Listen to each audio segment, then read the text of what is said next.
start looking at some stuff. Hey, what's up, Dopey?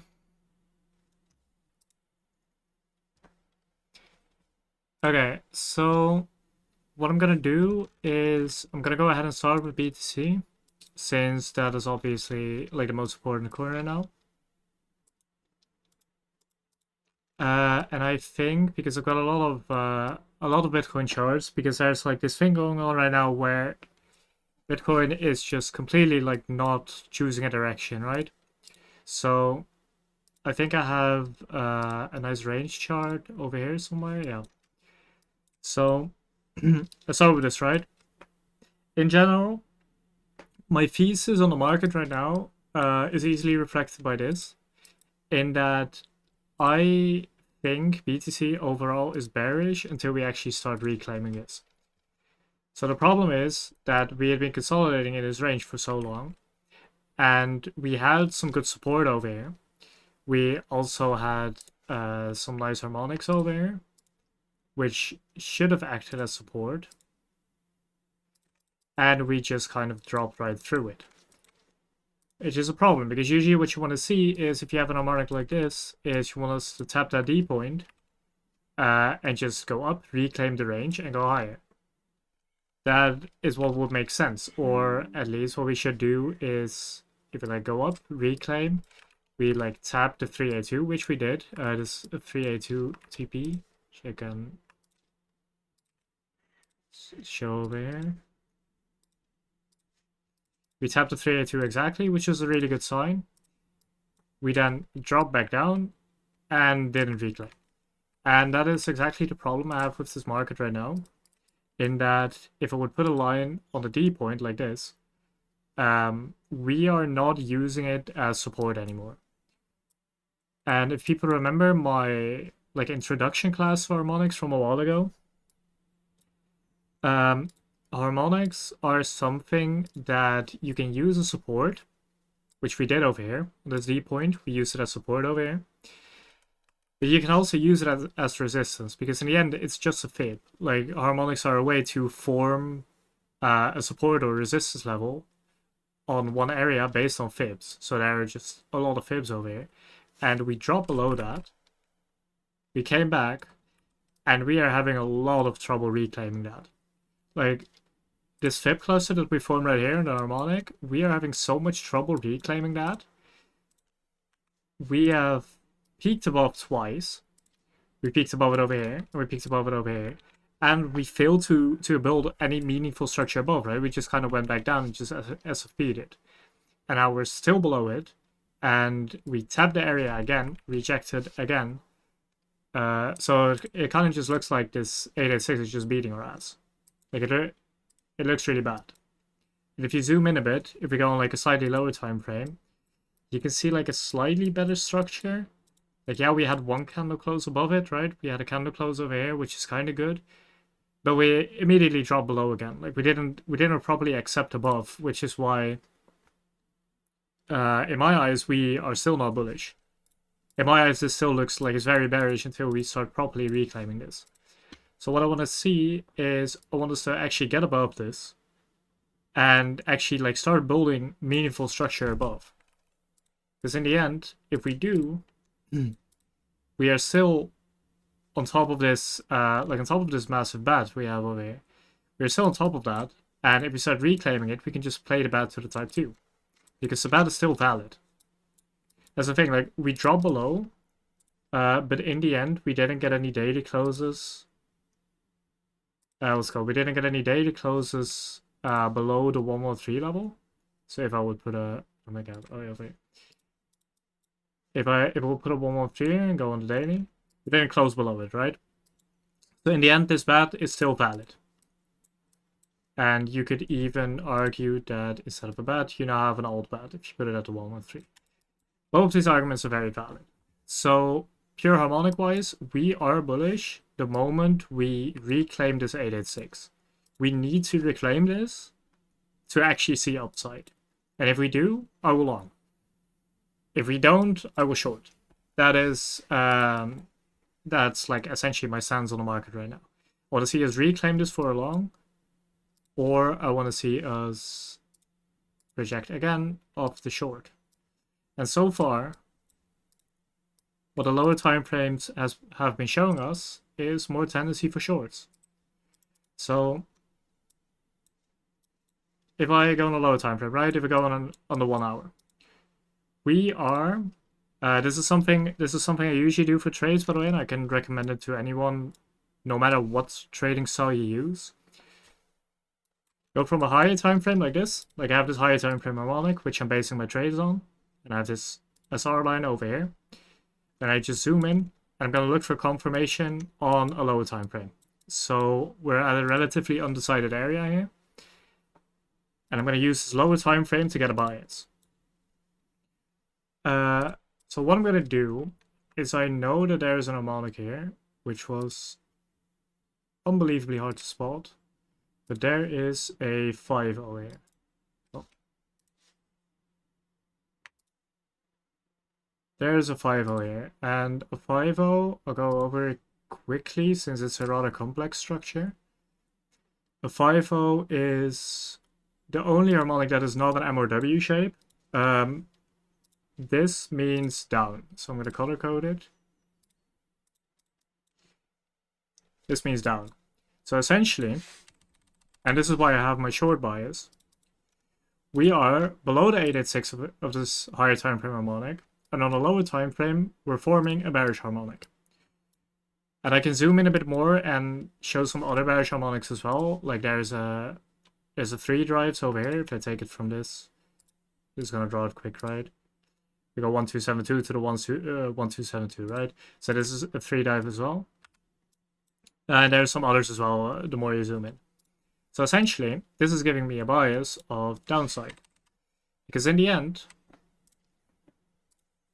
if I play purely by harmonics, we are below the support resistance level, and we are forming more bearish harmonics, which is just, in general, a very bad sign. The technical stop loss of this play would be here. And if I go down, I would target the C point. So essentially, and I wouldn't actually take this short myself for the reason that, well, it's a very bad RR, right? Like you can see this realistically, you would only target this 113. So it's like 1.3 RR. So this is not a short I would actually take, which is why I haven't called it or anything. But it does give me bias to more downside.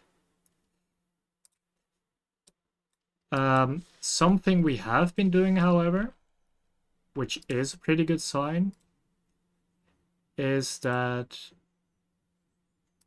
this top bounce over here is a 113 on every exchange except Coinbase. I'm on a Coinbase chart right now, so this is a 113 on every chart except Coinbase. If I go over here, we have a potential cipher afterwards, which is a rather clean structure for a cipher, because usually these have like a very weird structure going on, but this one's actually rather clean.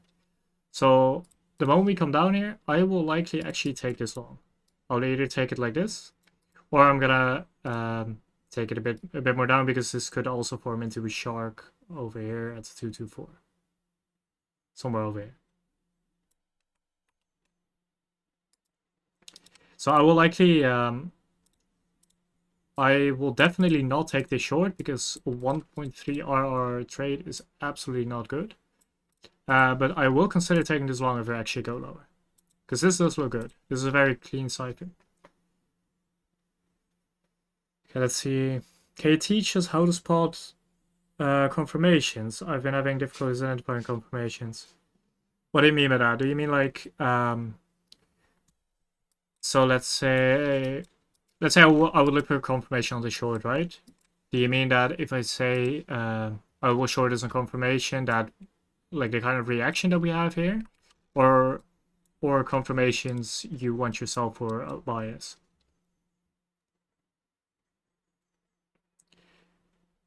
Yeah, like sort of cheat sheet on what numbers of the ciphers need to be. Yeah, I do have several cheat sheets. I'm like in the process of making a generalized one.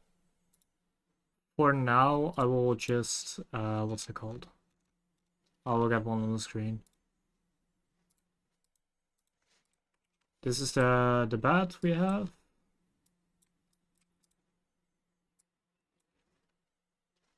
which is the like the big blue pattern.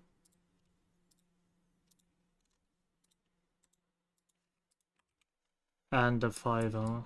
I don't actually have the one for the cipher. The cipher is essentially a 3A2 to a 618 XB, a 113 to a 1618 AC, and then a BD has to be between like I think it's 113 and 1 and like 314 or something. I am what's it called? I'm in the process of like actually making a generalized cheat sheet so I can just put it in chat every time for others to use. But right now I only have them separate like this.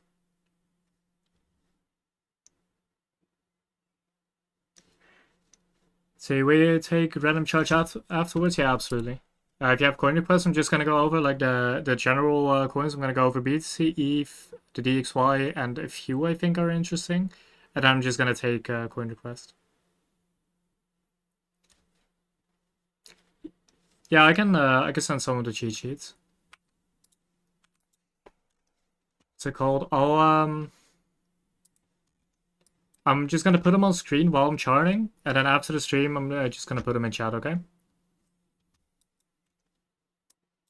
Because otherwise, I'm gonna be busy for a few minutes just finding all of them. I do actually have. Wait, I'll get one. I'll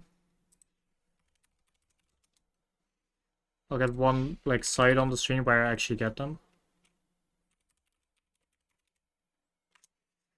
and then you can just find them over here for quick access.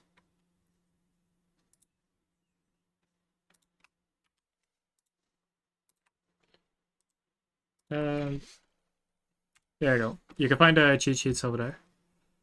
I'll post them in my channel after the stream as well.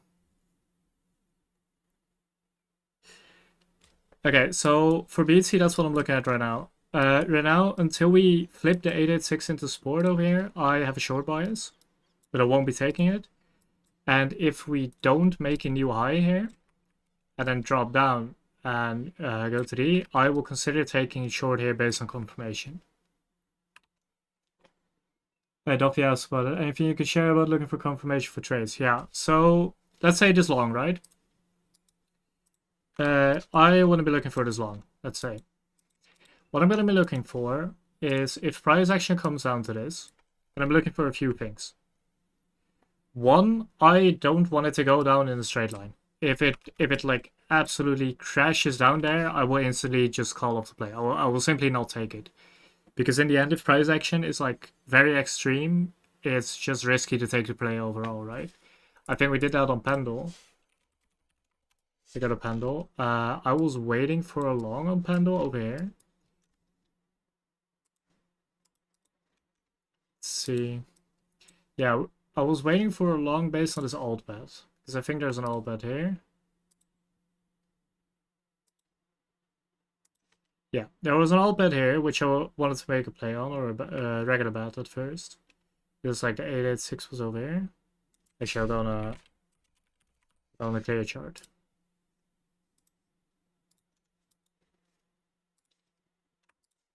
So we had a bet here. We had the 886 over here. And the play was essentially along like this. Put it below like this order block over here. Stop loss below that, target highs. And then I wanted to DCA yearly VWAP. But as you can see for this play, when we actually started getting towards it, we absolutely crashed down. Like Pendle went. What is it? Pendle went like minus 15% in less than a day. And this was at a time where the market was relatively stable. So Pendle was doing that alone. So whatever something like this, I will instantly call it off. Like I'm just not gonna get into the play because why would I? Like this coin is absolutely nuking down without any proper reason. So why would I actually want to long it, right? So when I say I'm looking for something for confirmation, that also means that if something like this happens, I will simply not take it.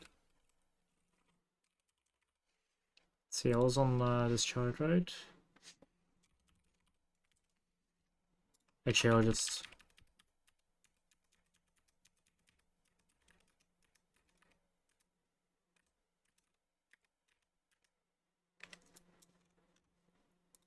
Okay, so that is one thing. I don't want this to instantly crash down. If it does, I will call off the play, right? So saying like this, I will call it off.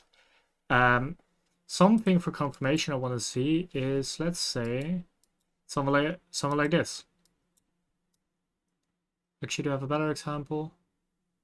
Yeah, so something like this, where let's say you're looking for this short. You want a short based on this level that we have drawn out, this black line over here. So we have this black line over here, we want to short this, right? We're climbing up, and we're peaking above it. That is the first time. We want to touch the level, or we want to peak above it. Then we went back, we close below, went back again, close below again. This is a pretty standard form of a rejection, where you just kind of touch a level and you fail to close above, or where you like wick above a level, for example. Like you would wick above this and then go back down. And then the moment you go back down and you close below, that's the moment you say like, okay, price didn't accept above this level, we couldn't push it above it, and sellers even took us like below the level again. I want to join that, and I'm gonna take that short, right? That is another kind of confirmation. The problem confirmation has is that it is very subjective, right? It is something you need to look for yourself, and that's why usually when I say that I'm waiting for confirmation, I will call it again. Like I will say, okay, I actually took this play, you can get in. But it is really good because it prevents you from, for example, let's say I wanna take this long, right? It prevents you from getting trapped like this.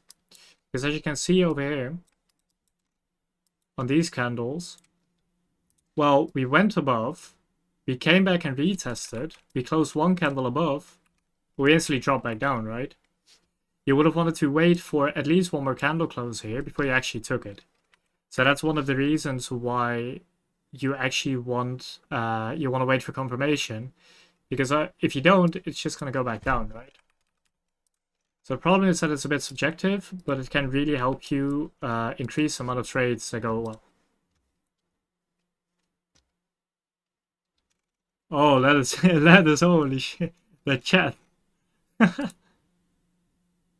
the BTC reverse short look clean? Which one? Like the reverse short. I think it was one of these shorts, right? No. This one. I think it was this one, right? Because this was a play I'm looking for. It's like one of these plays where I'm like, yeah, this play actually looks really good. I charted this on inverted, by the way. This is a piece of advice I can give everyone that has like trouble finding shorts. Literally, it's like really that simple, right? If you have trouble finding shorts, but you're really good at finding longs, just inverse your chart and chart along. Like, I was staring at like BTC for so long, and at some point you start seeing the same stuff over and over again. So I should just press like the option thing and just press invert scale. Or press Alt I, right? And just invert the scale and chart along. That's why like it can really help you sometimes. So a chart that is uninverted, so keep in mind it's uninverted. Up means down, down means up. Yeah, inverted looks really bullish. That is the main reason why I flipped so bearish, because, well, just look at this. Like, we have this like SR line over here, right? Somewhere like this. And we broke above, we came back, and we're currently still retesting, right? But we wicked it like 2 times already. Like we SFP below like 2 times, and we just retested. We like retested the thing we broke out of, and we are still failing to actually come back below. Like this is a classic breakout and retest. It is actually just a classic where you have a resistance line and you just break out, retest, go up. It's actually this. And that is the reason why I turned nearly fully bearish, because I'm like, well, let's look at this chart. This chart looks unbelievably bullish. But I can change as well, right? Because if I put it back on normal again, let's say I remove this short, well, if you reclaim it, the exact opposite is true. Because that means we just confirm it as a deviation, and we just grab a ton of liquidity, and we have a lot of, like, actually fuel for the upside.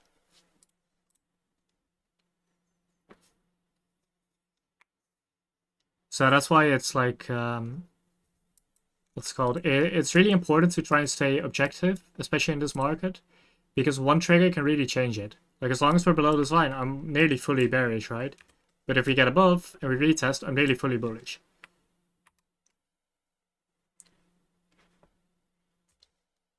Okay, let's look at chat.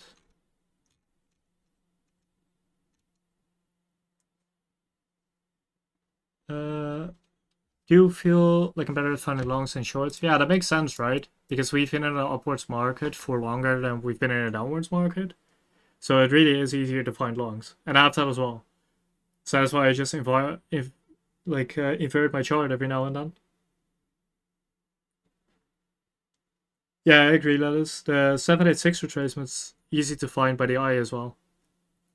It's like something if you chart a lot of harmonics, and we'll see that once you guys start requesting charts, right? At some point, you would genuinely just see them on the chart. Like, you don't need to actually pull the ratios anymore to like see that there's an harmonic there.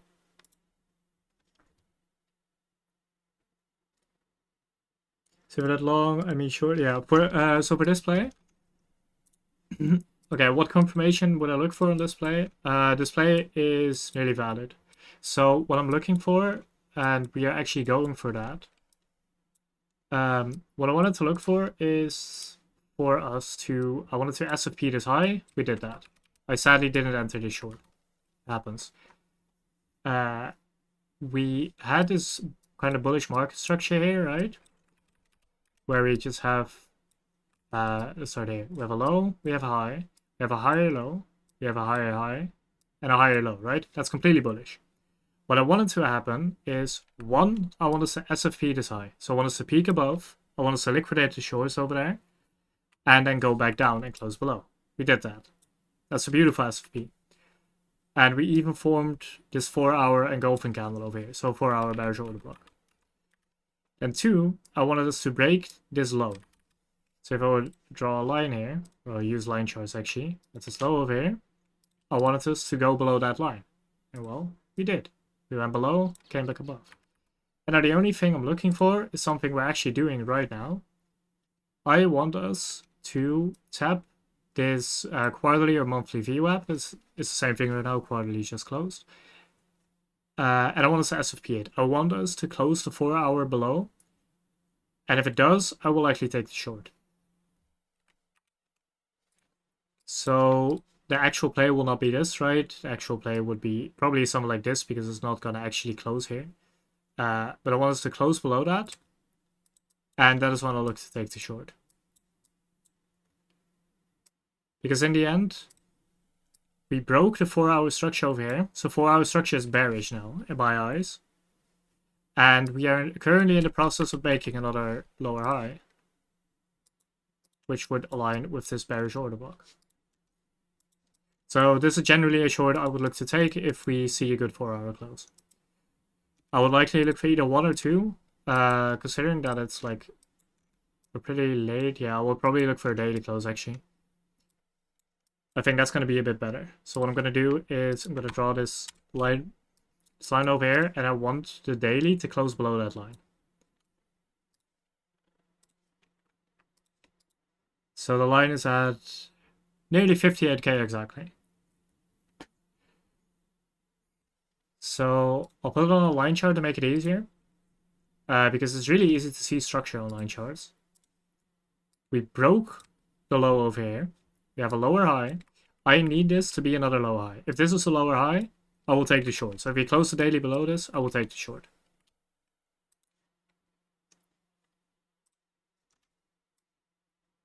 And do note that it is weekend, right?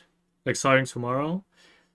So if I actually, if I actually take the short, I will take it with half risk no matter what. Because during weekends, like it's so illiquid, I don't want to be fully risked no matter what. So that is that's basically my exact thought process when I'm looking for confirmation. I would just go through like structure, through other trading styles I know. Like I will go through a few basics of market structure or patterns or ICT or whatever. Like essentially everything I know to find some kind of lower time frame confirmation that the structure is actually shifting in my favor. That's also something I did on DXY. I think DXY has a very interesting chart. Because as you know, this is the dollar index. So essentially everything that is good for the dollar is bad for crypto, and everything that's bad for the dollar is good for crypto. And all other risk on assets as well, right? And what was going on is that DXY was kind of just marketing up, right? Like it was just laddering up higher highs and higher lows. And I saw so many people say that the DXY looked unbelievably strong. And I went on the chart and I just saw this Gardley. Like I saw a Gardley and a deep Gardley. We barely touched the deep Gardley. Saw a Gardley and I was just like, well, I think everyone's wrong. The DXY looks absolutely horrible, and I like posted a short, right? I didn't actually take this short because I don't trade Forex, but it would have worked out really well. And one thing I looked for here, or would have looked for, is the confirmation, right?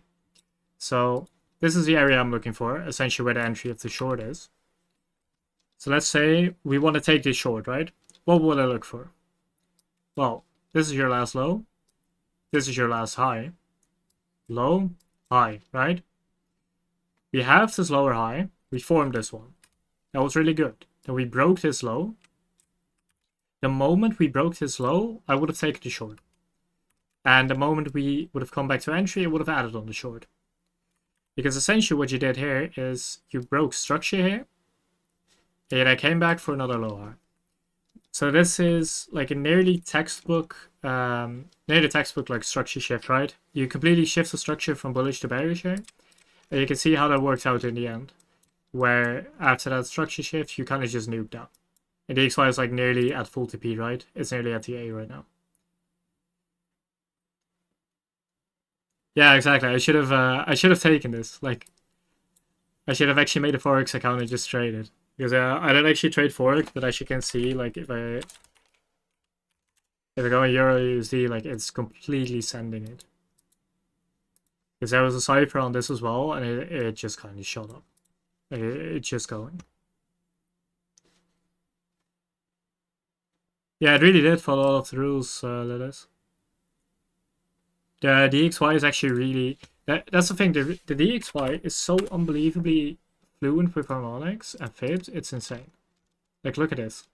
You just have this massive, like absolutely massive harmonic spanning from like 01, right? From like the 9/11 years all the way to now. So this is like, what is this? Oh, I'm not even gonna do that. That's like 23 years, right? You just have this 23-year harmonic and just started to exactly nuke the moment we hit that 886, which is incredible. Like the dollar reacts so well to this. Okay, but anyway, some interesting coins I wanted to show, because in the end we're all here for crypto, right? Some interesting coins I wanted to show are, let's start with STX. STX is making an absolutely beautiful type 2. We barely front ran the actual type 2, right? We reacted to this, we reacted to the bat right over here. And I have, what's it called? I have explained the bat a bunch of times because the bat is like an amazing pattern to trade. Good RR and relatively easy to understand. So here's a bat pattern. Put it on the side of the screen.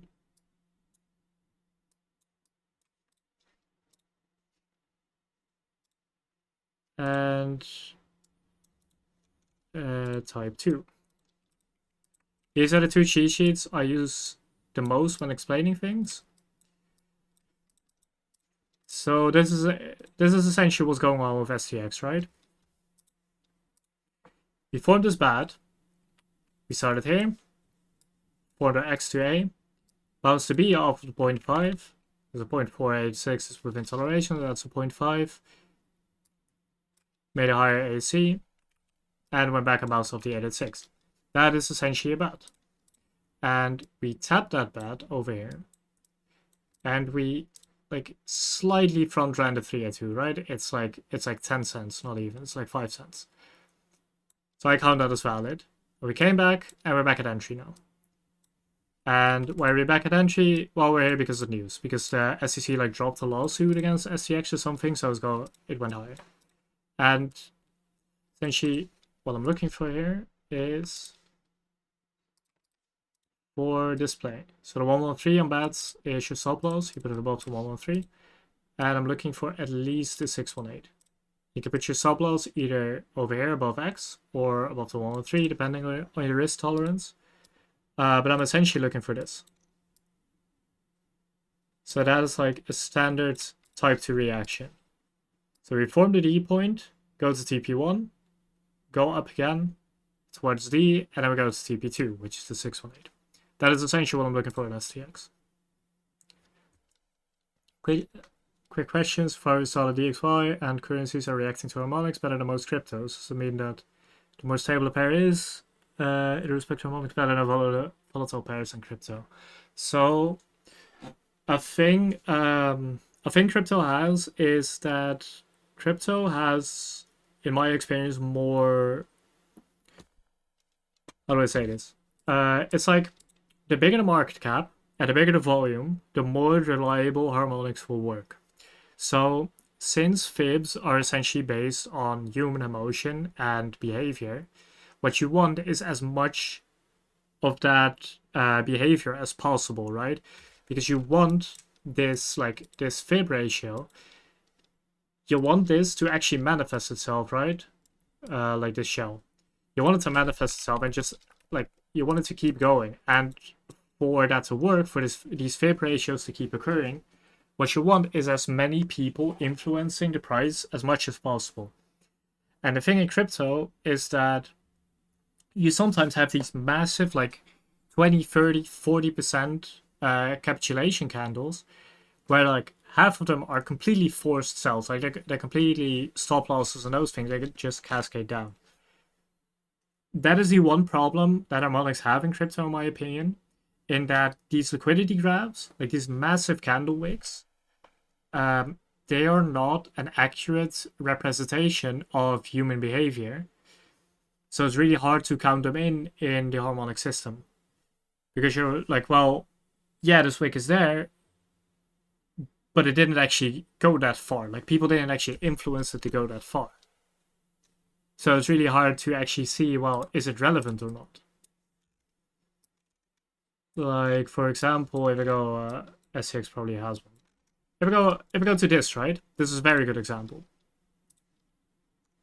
But it's actually just going like this, right? And then all of a sudden, you have this massive, like, liquidity cascade that just goes down an insane amount. Like, where the moves were, like, 20% at max in, like, a day, right? This is about a day. You now have this one candle that just went down 25% and then went up 25%. Again, like that's a 50% move in like 4 hours. That's completely forced sells. That is not actually like that is not actually human behavior, right? And that is the difference between crypto and like the DXY and Forex and stocks, and that occurs more often in crypto. So that's why, for example, Bitcoin follows harmonics a lot better than, let's say, a random small cap, right? Like LAI. This chart doesn't follow harmonics properly because, well, it's like what is it, like 30 million market cap or something? Like people don't actually trade it that often. Which is also why, if you look at my list here, right? ENS, popular token, high volume, people trade it a lot. FET, popular token. MK Maker, like really good token. RDR, really good token. Like you only see like very good tokens in this list because, well, why would I trade anything that doesn't respect my trading style, right?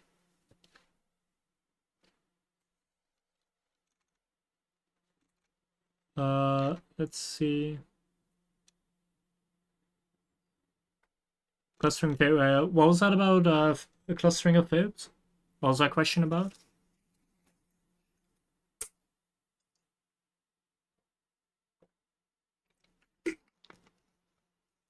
Yeah, and I think letters mostly uses the 786.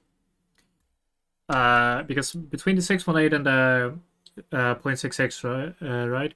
That is the golden pocket. But if you trade like harmonics and fibs a lot, you'll find out that the golden pocket is really good at the start. But more often than not, you will actually find price going to the 786 or the 886. You will nearly always get a reaction at the 618.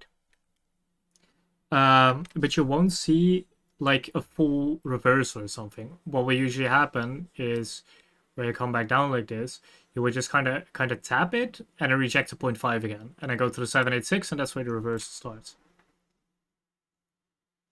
But the 618 used to be incredibly reliable, but because so many people use it, it has become less reliable. That's also why you will see, for example, this 707 level, right? No one uses the 707, but it's still a fib level. The same with this 0.941 level. No one uses it, but it's a really good level. Like the 941 is extremely reliable.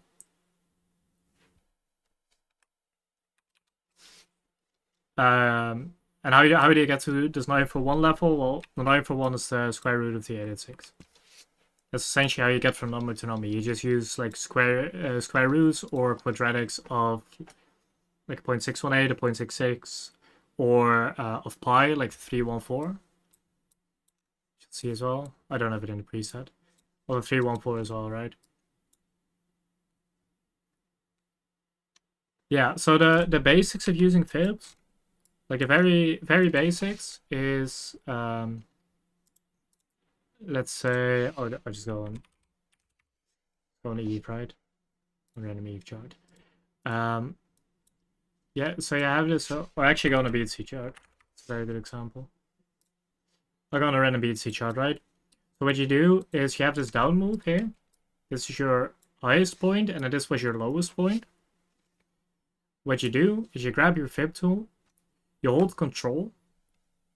This is really helpful because that activates the magnet tool while you hold it.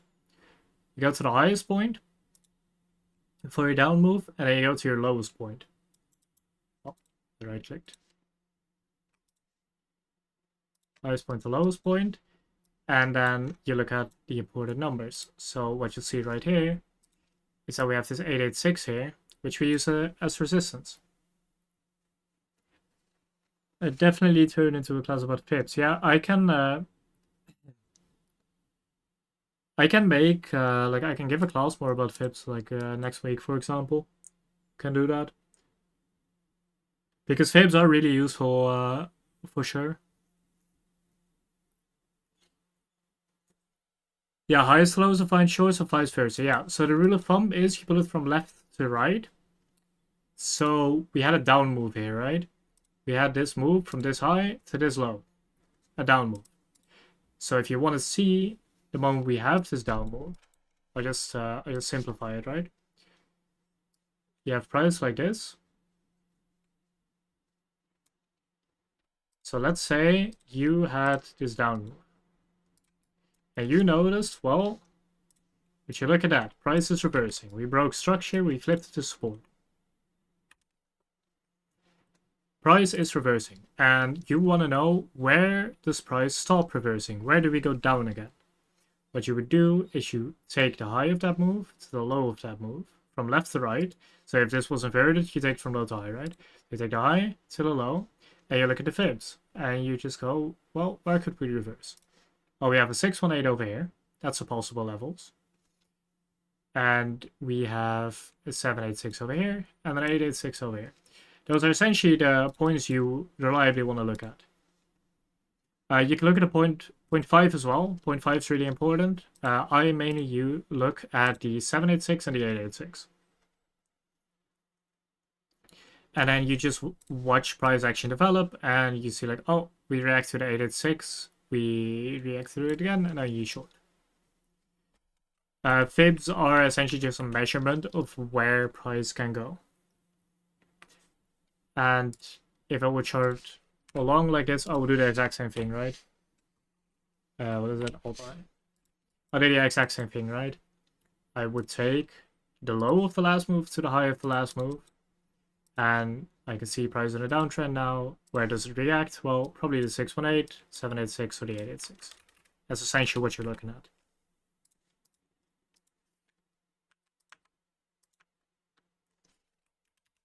So that is essentially just how you use fibs. That's very basic.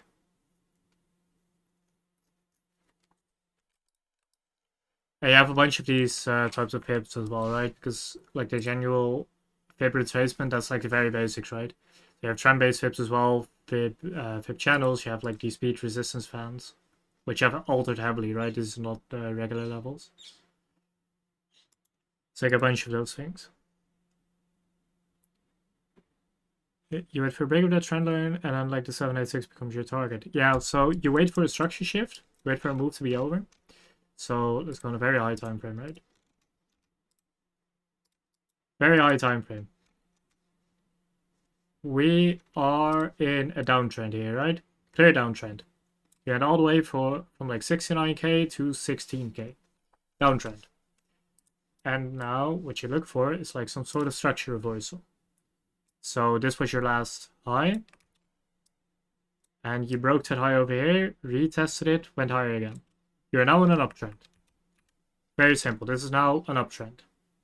You went from down to up. And now what you do is you pull fibs from here, from your high to your low.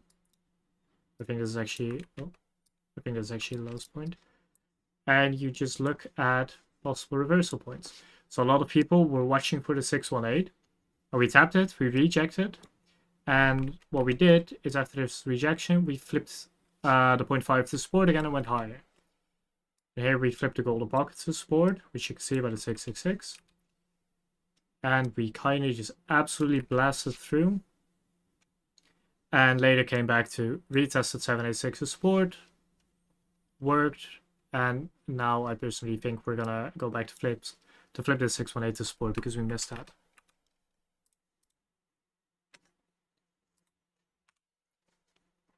Okay, that was like the basics of flips. So STX is very interesting to look at. I really like STX. BTC had a good short on it. I think this is the last coin I'm going to go over. And after this coin, I'm going to be taking some requests. So one coin I think looks really, really interesting is GRT. For those of you that don't know, GRT is an AI coin. And this, like, I don't know why, but this coin is somehow, like, forgotten or something, because people always talk about, like, FET and RDR, sometimes even Henry, and WLD, and they actually always forget, like, GRT. So, GRT has this absolutely massive bet. Like, we have a bet that started in November 2023, and we tapped the 886 right over here. There's this massive bet, and this falling wedge as well. And then if you go on the lower time frame, because keep in mind time frame alignment is like absolutely key for entries, we have a deep crab over here as well. And this deep crab is now acting as a reversal point. So what I'm looking at is I want price to touch this 302, what we're doing right over here, and then come back to entry, and then I'm gonna long. So if we actually get here, I will most likely take it on the 114 because I don't think we're gonna go fully down. Displace my stop loss below this, probably a soft stop, and I will long it to at least the 618, probably a lot higher. Probably at least 113. I think STX, or what's called like a GRT, is like an absolutely amazing coin right now. This coin is in such a good spot. And if I turn on the RSI as well, you can see that on a higher time frame, we have also started to form this bullish divergence, right? Because we over here we have uh, lower lows on the on price action, and we have higher lows on the RSI. So that's also a very good sign of this reversal. So I'm really hoping we get another drive of these bull divs, and another lower low on price action, so that I can actually long.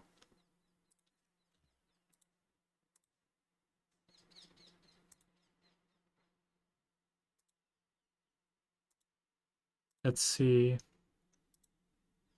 Do you find Fib self-reflective from high time frame to low time frame? So you get confirmation on low time frame along it's translating as such. Yeah. So I do that for nearly everything, right? And this is something that is like, I didn't come up with it myself at all, right? It's straight from Scott Carney's books, where what you will like to do on very high time frame harmonics is you will find these massive harmonics, and you literally just zoom in. Well, you go to low time frame, and you find a low time frame harmonic in nearly the exact same spot, and you use that for an entry model. It's like complete textbook. And you will find that with fibs as well, right? Like this fib I pulled over here from the top to the bottom, you can see how it reacts as well. So yeah, I do think they're like fully self-reflective. STX was this is 0, right? Yeah, STX is doing the exact same thing. Lattice actually has a really good example of that in chat, where it just self-reflects.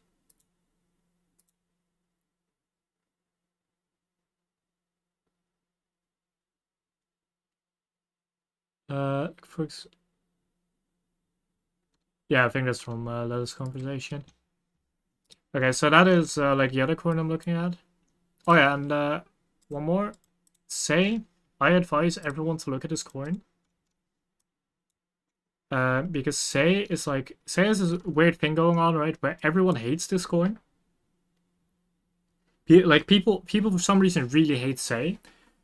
And Say has this thing going on which is like relatively under the radar, where the volume of tokens locked, like the amount of tokens they had locked, or like the worth of the token, right? Is at all-time high at the moment. Like the total value locked is at complete all-time high, which is nearly 5 times higher than it was at the price's all-time high. And price is actually, instead of like 1.1, it's like 0.3, which is 3 times lower. So if you do the math, you find out that, well, we now have 15 times more tokens locked that can't be traded than we had at all-time high. That's ridiculous. Right, that's completely ridiculous. You have 15 times more tokens locked, so there's way less in circulation. And that's being completely reflected on harmonics, right? If you look at the chart, well, we tap this like deep crab over here. It's like this clear M shape. We tapped it over here and just send it up. Like we tapped it, and the same thing as our Tia call did from the last stream. We just went up by 40%. So if you get another dip on BTC, which I'm expecting, I'm gonna buy a lot of Say, because this token is doing a lot of good things and looks better by the minute, right? Like I'm already in spot from 0.25 because I really like the token. But if you come back down, well, it looks really good. Yeah, I saw Neil Say long. I was actually gonna get a Say short, but we never touched the level. Like I wanted to short it over here, but we never touched it. Like we thrown down it. It's very sad, but it is what it is. I will long it again, or I will buy more spot when we get over here. Like I'll buy 25 cents again.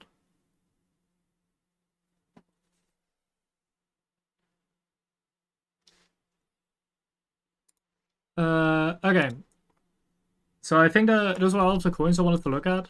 Like for example, Tia. Well, Tia doesn't have that much to look at. We're still in spot from like way lower. Like our entry on Tia is like over here. So there's like really not much to look at, right? We're still like 30% up, and we took profits on the way up. So if we get back to the level, I'll probably just buy more or buy it again. This was a hedge short I shared in chat, but I didn't actually share it in my channel. But I don't think there are that many interesting coins there at the moment. Another quick question: do you usually use fibs as a long Short at C and a target at D. Um, yeah, I've seen say BT. Say BT is ridiculous. Like it's in the chart as well. Look at this. I'll answer your question after this, W. Look at this, Lattice. It's incredible. It really is. Okay, so what I personally use fibs for, and this might come as a surprise, but I don't actually use fib to determine price action. I really don't. I completely use harmonics for that. How you would usually use fibs is simply in the way I told you, where you just take the low and then you take the high and then you look for the retracement levels. I personally don't use fibs at all. What I use them for is for TPs. So in harmonics, when you have your A point, you take your A to your D, and then your 0.382 and your 0.618 will be your TPs, right? Those are the standard TPs. That is what I use them for. And if we start, for example, rejecting at this 0.114, or which is more common at this 0.236, then I will use it as like an early TP. Because if a coin is supposed to go to the 382 and then it rejects at the 236, well, that's pretty weak. So that's what I use fibs for. Yeah, that is just chart say for like a minute, and it just goes, well, look at the 786. I should buy this thing.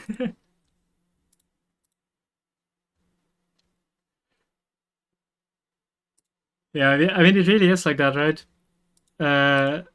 Like I have been incredibly lucky with Say for the reason that my original Say buys were like 27 cents or something over here, and I got to sell most of it. Like I sold over here in this area, and I am so glad I actually get to recompound over here.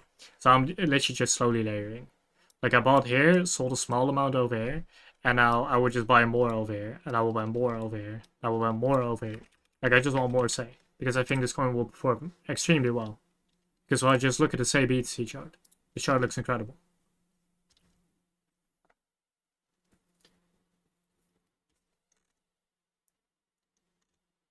Yeah, need to read Carter's books faster. Yeah, I had that problem as well, man. The thing I can recommend if you're actually trying to learn harmonics, one, the absolute best way to learn them is through Carney's books. Like I have it pinned to my channel. You just go to my channel, press pin messages, and just read the message there. I highly recommend reading Scott Carney's books. And just take your time, honestly. Like I took quite a while to read the books because I would just read like a few chapters and I would just chart alongside it. Like he would be talking about like standard retracements or like a Garley at the start, and I would just chart alongside it and try and see if I could find the harmonics myself. And that really helped. Like I can highly recommend anyone to do that. Yeah, exactly, Dolphy. You just read a bit and I try to understand it, you try to put it into test a bit, you just chart it, see what you can find, and then once you understand it, you go to the next chapter. Yeah, if you want to look for ABCD patterns, because those are the core of every harmonic, right? If you go on like, which one actually has a very clear ABCD? E-Triad one. So if you go, if you look at, if you're looking for ABCDs, right? You have this ABCD tool. At some point, you will find them very easily. At the start, it's going to be hard. So at the start, you're only going to see this, oh, this retrace at the 1618 or at the 0.618 over here. And then what it did is it went to this 1618 and it kind of looked above, right? So this was actually a alternate ABCD where it went on the 113 of the ABCD. And it will take you some time to find these at first, especially ABCDs because they're not M shapes but they're D shapes, right? They're like this weird, like I think it's a lightning shape, right? He got it from like it used to be called a lightning pattern, like like back in like 1980 or something because the first book is old. So it's really hard to find them at first. But Adolphe, if you're actually like reading the book, you're gonna be unbelievably surprised at the end, because at the end he talks a bit, like he shows actual pictures of how he of like his works, right? And just the sheer realization that back when harmonics were invented, there was no trading view or no tool. So Carney would physically like print out the price chart and like draw like all of the retracements by hand and calculate them themselves to actually try and find these M shapes. Like it's completely ridiculous. Yeah, exactly. Like literally calculating it manually. It's complete insanity. Okay. Yeah, I'll look at NQ letters. Can we if you have any coins you want me to look at, just put them in chat, and after I'm done charting NQ, I will look at all of them. Okay, let's see. NQ. What on earth?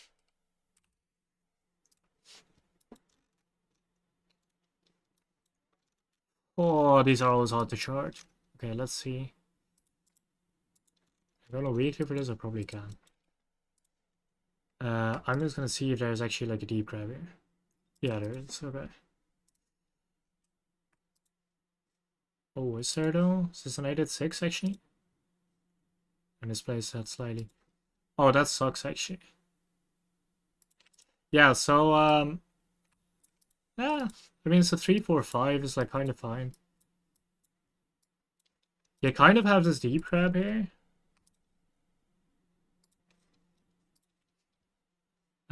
I'm not entirely sure if I actually have a deep grab cheat sheet. I'll take a look. Hey, what's going on, Grasty? Hey, what's up, Caleb?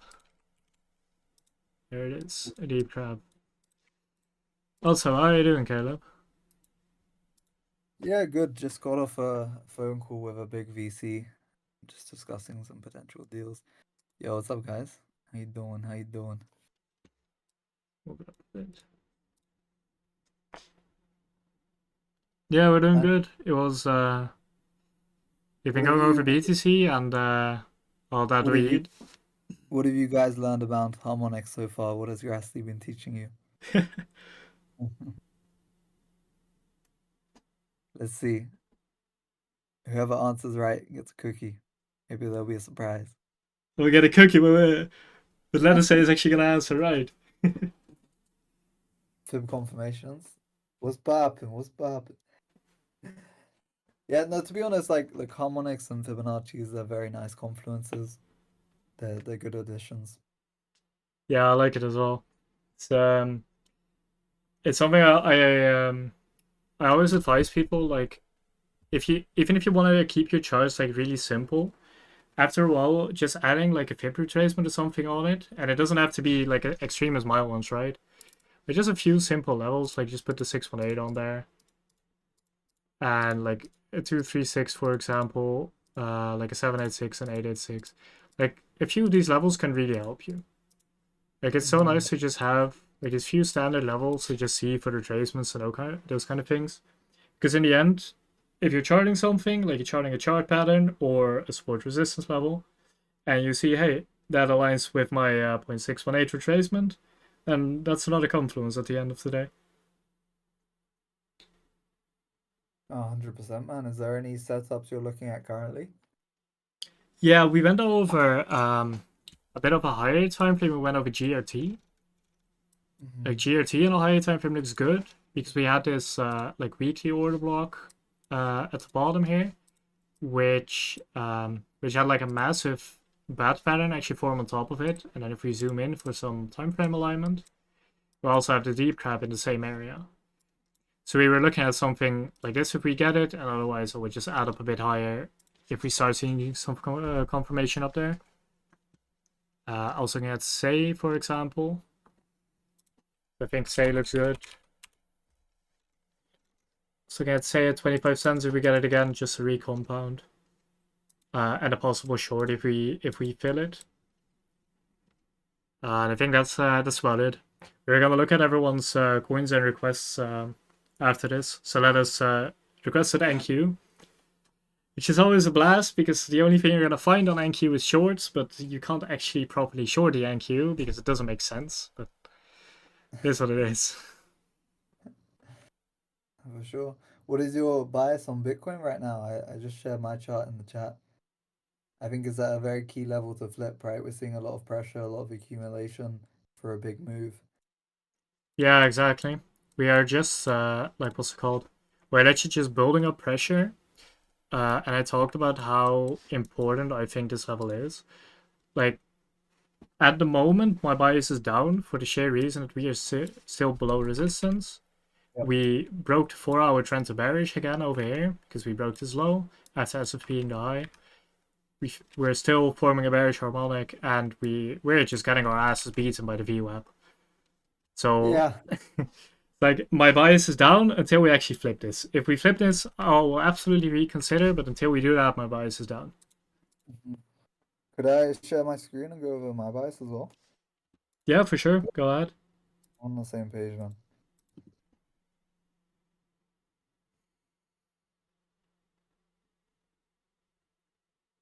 Can you see it? Yep, I can see it. Yes, I mean, these are the key levels I personally had mapped out. I mean, if you take a look at the chart, remove the indicators, you can see basic bearish market structure on the 4 hour time frame, right? Again, on the daily as well, we're still holding that key level, that liquidity pocket and that support that we filled nicely. We had a reaction, but we've failed to flip this level as of yet onto support, right? This is still resistance. You go down to a lower time frame, you can see, we've already had some retest against it. If we can break out here, obviously 60K key psychological level I'd be looking at. And I mean, at that point, we're so close to be forming bullish market structure, but not yet, right? If we can have a break above, and then further up, I'd be looking at 64.5 as a key level to flip to go a lot higher. But under that, I'm still looking for shorts. Obviously we're at the lower end of this range. But still, I think there is room for upside potential. I think we'll have a leg down you're talking about now from this resistance potentially.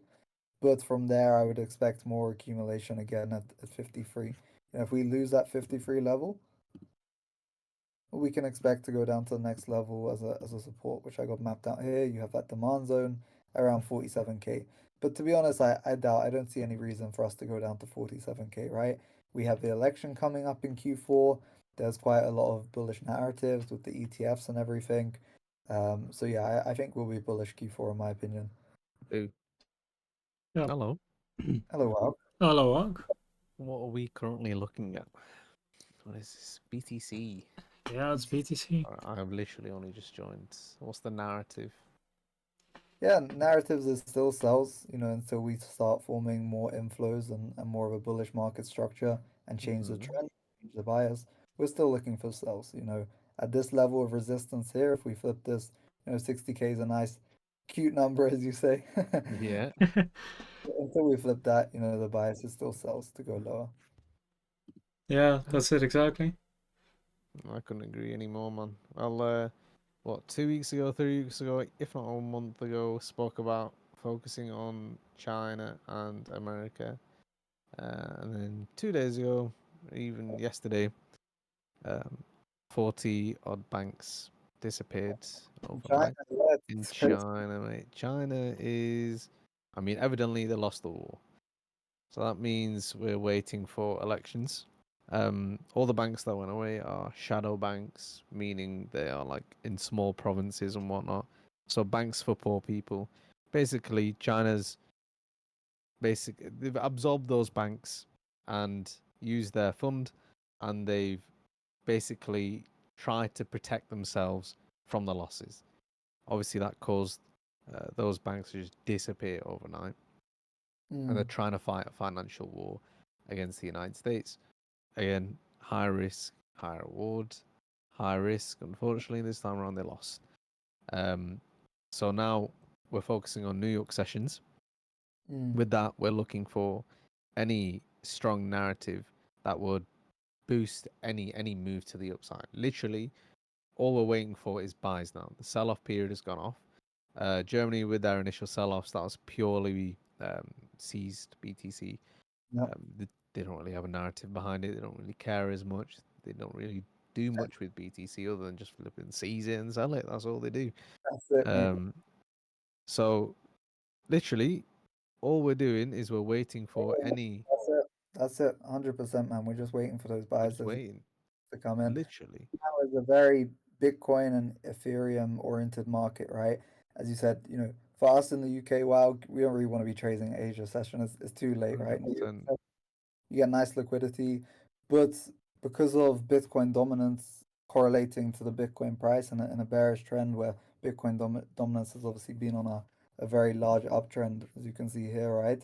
Because of that, altcoins aren't getting a lot of volume. If we see a big pullback on Bitcoin and we see, we fill a liquidity pocket or support, sure, you'll get some relief on altcoins. Maybe you'll get a 5 to 10% move, but you're not really getting much volume right now, as you can see here. You get small reactions, but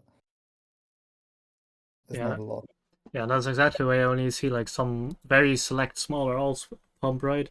Like you just That's saw Tia pull like 40% in like 2 days or something. Say did the same, and it's just like, well, that's really actually a bad sign when you think about it, because it's literally just like it's just kind of yeah, boredom, honestly. Like the real alts need to start pumping for something meaningful to happen, right? Like you want the ETH to actually go up to start pushing BTC dominance down. 100%. I'm not trading Tiva here, man. I've just been trading like Solana, Rune, AVAX, Link, and Pepe. These are always my top coins to go to. Yeah, you convince you on Pepe, yeah. How many zeros is on Pepe? Yeah. How many zeros is on Pepe? Have you just admitted to that? Oh my god. Yeah, but it's got good volatility, right? Like it I can see. as well. Jesus. Nice. Yeah, gold is crazy. All happy with gold one. Do what it needs to do. Wow, Economy gotta, pumping. I got to introduce you to this fella I met the other day. He owns a $200 million portfolio of gold. He buys it in Ghana. He sells it to Yeah. the family in Dubai and India. Yeah, he's definitely a big player. As soon as I heard Ghana, I fell asleep, bro. Obviously, he's buying his gold from Ghana, man. Jesus, half price off permanently. Yeah. Fair play. Yeah, we'll definitely talk. Gold going to 3,200. Huh. What have you been eating this morning, lettuce? Hopefully, it's not lettuces or lettuce. 3,200 is mental work. When is that going to happen? She's Tomorrow? living off of cabbage. He's living off of cabbage and lettuce. Our gerbil, our vegetable man. I've seen a lot of crazy charts recently. What are your price predictions for the gold dollar real? For gold, $100 is going to go up by another $100 by a week and a half. After that, it's going to drop, and then it's consolidation period after that. Mm-hmm. That's all it is. It needs to build pressure. I think First, sorry to interrupt. Realistically, problem. though, on a 5 to 10 year basis, right? Like I think gold, the S&P, unless we were to see a massive black swan event, these assets are only going to appreciate. Obviously, there's nothing else for it to do really. Like gold is that boring; it only goes up. Yeah, it really is. Like, What there's like boring. this other guy in a different server that just asks me like every 2 weeks or something, like, yo, can you charge me like a spy short? I'm like, brother, why on earth would you want to short that on a consistent basis? Like, what is that?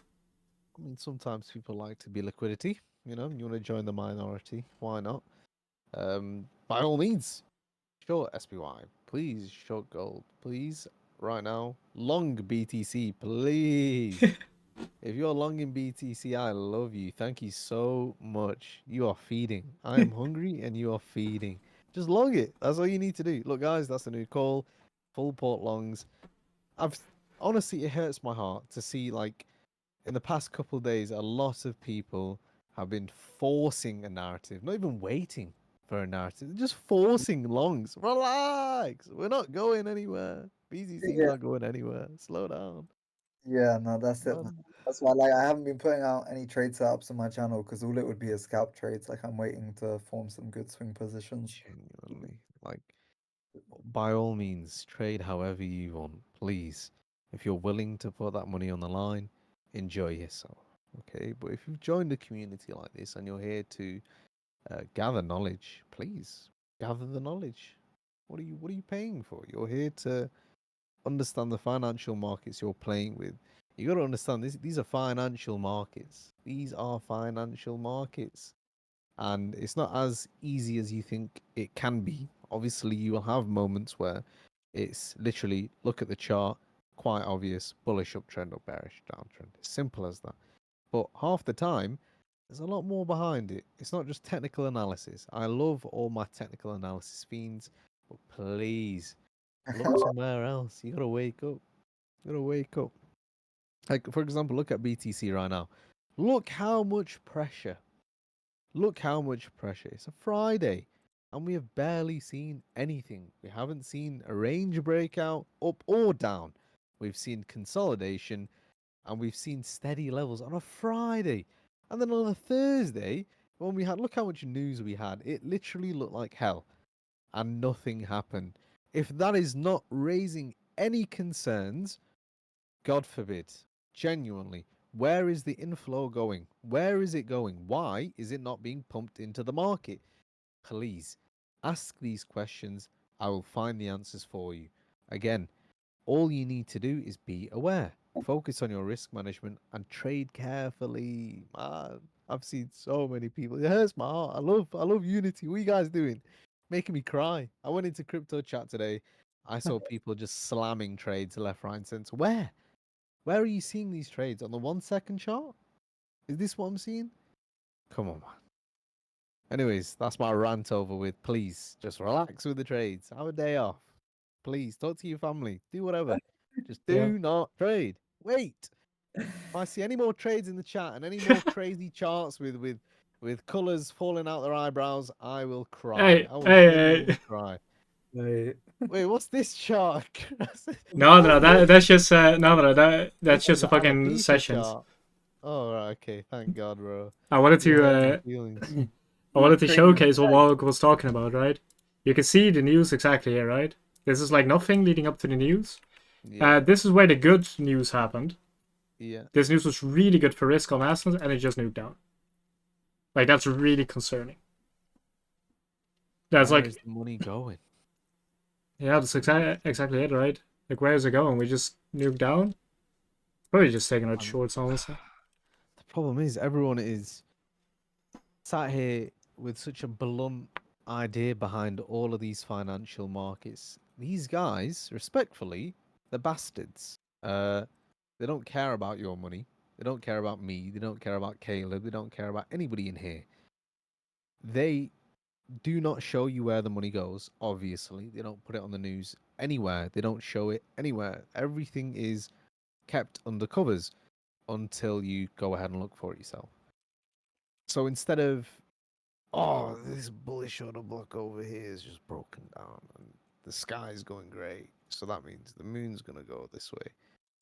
Please have a look and look at other financial markets. You will find many correlating markets that will show you where the money is going. Mm. Where is the money going? We've had many shorts elsewhere. Why is gold pumping? Why is gold pumping? Now, when we go back to the history of gold, again, it's a very strong financial asset, obviously. Again, like I said before, it's very boring to invest in. It just goes up. When will it go down? It will never go down. It will always appreciate. And so, if they're going to their most, at least the safest investment, why are they scared? Why are they scared? Normally, they're the ones that take the risk, and we just follow along, and we sometimes we take the liquidity, or sometimes we become the liquidity. Why are they so scared to put it in other financial markets that have steady ETFs, inflows, and outflows? Why are we not scared?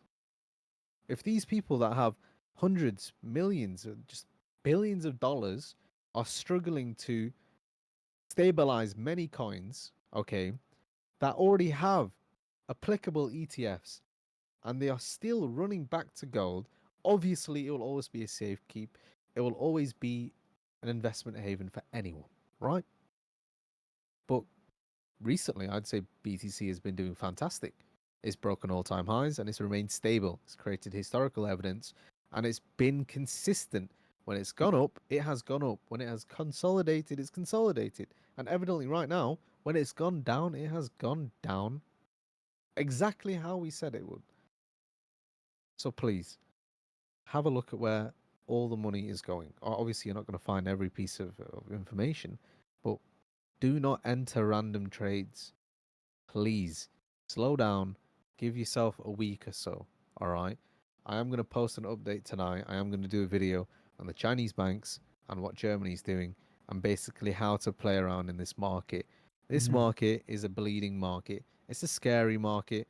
Either you win here, you win majorly, or you lose majorly. There is no in between here. There is no consistency. Please just watch out.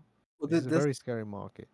No, 100%. I really enjoy the points in which you've touched on, and this is what we've been discussing for a long time. Wow, literally years. We've been saying the markets are, not only going to become more competitive due to institutions which are going to be taking up the supply, right? But also the bear markets in which we may see are not bear in the sense that no one's trading, but it's just the volatility. It doesn't move much, right? It will trade more like certain assets such as gold. Even gold right now is doing more than Bitcoin is. But yeah, I think there's time to trade, guys, and there's time to know when to work on refining your skills. There's no need to trade every day. And historically, summertimes in crypto, they're not fun. There's manipulation, there's low volatility. People are out enjoying their summers. So now is not the time, as we said, to be forcing trades.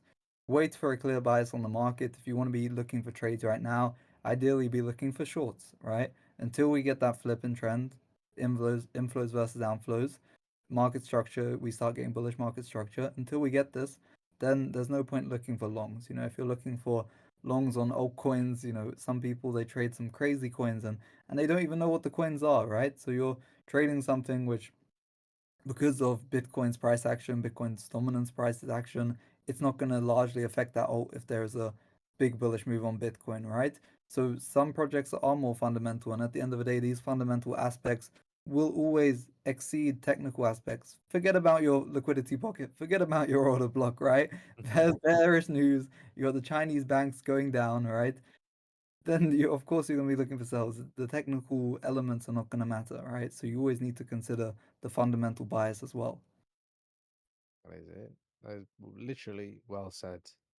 Um, I'm glad you guys, at least the 19 people that are in here, I'm glad you guys are here to even listen to this because a lot of people will look over this.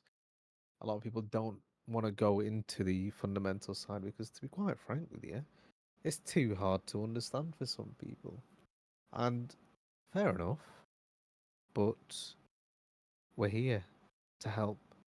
If you genuinely want to learn, or if you're confused, or whatever it is, please at somebody in the chat, at me in the chat. I will explain for hours if need be how it all works. Obviously, I don't have the blueprints to how the market works, but I will tell you the parameters. I will tell you what I know, and I will provide proof. There is many knowledgeable people here that will provide practically the same information. All of it's jargon at the end of the day, but it's still knowledge. Filter through whatever you believe in. Trial and error. Again, fundamental news is very important. Please go ahead, go on your own journey, whatever it may take. Divulge into it. It doesn't hurt to gain knowledge, okay? And I know it isn't as fun as looking at charts and it is just a bunch of numbers and reading and blah blah boring, sure. But over time you will understand. And the day you understand, I don't think you'd be thanking us, to be honest. You'd be thanking yourself for even taking the time out of your day to finally take the step that's necessary. There is so many traders in here that will not take that step. Why? What are you scared of? Do you guys in here use fundamentals? You guys use news? What do you guys do? What are your trading plans? Grassity, tell me. What is your thinking process for a trade? Yeah, my thinking process for a trade in general is I will go to a coin that has like solid fundamentals up to a point where I trust that it will follow like slightly regular price action, right? So I will not only look at BTC and ETH, but look at all coins as well. Mm-hmm. my first step in trading is also always just look at Bitcoin and look at what it's doing, look at the dollar, look at what it's doing. So I have a bias, and then go on whatever coin I want to trade that day, try and find setups, try and find whatever narrative it may have going for it, right? So for example, current narratives like things like the ETH ETF, which we had going on when ETH was at like 2,900, right? Mm-hmm. Or for example, LDO when we had a lawsuit, or whatever narrative might come up, maybe sold with an ETF or whatever. And I will simply look for setups that fit both what's it called? Both the bias I have on BTC and the bias I have on that particular coin or asset. Fair play. And for this current scenario, what led you to believe, at least in shorts here for BTC? What led me to believe into shorts here on BTC is well, one, no matter what time frame we kind of look at, except for the really low time frames, right? Well, no, that's not really true. Look at the daily here, right? If we have the daily, we have this relatively clear range over here. We are currently sitting below that range, and we have this very dangerous market structure. Simply have our highs, we have our lows, we have a lower high, we have a lower low.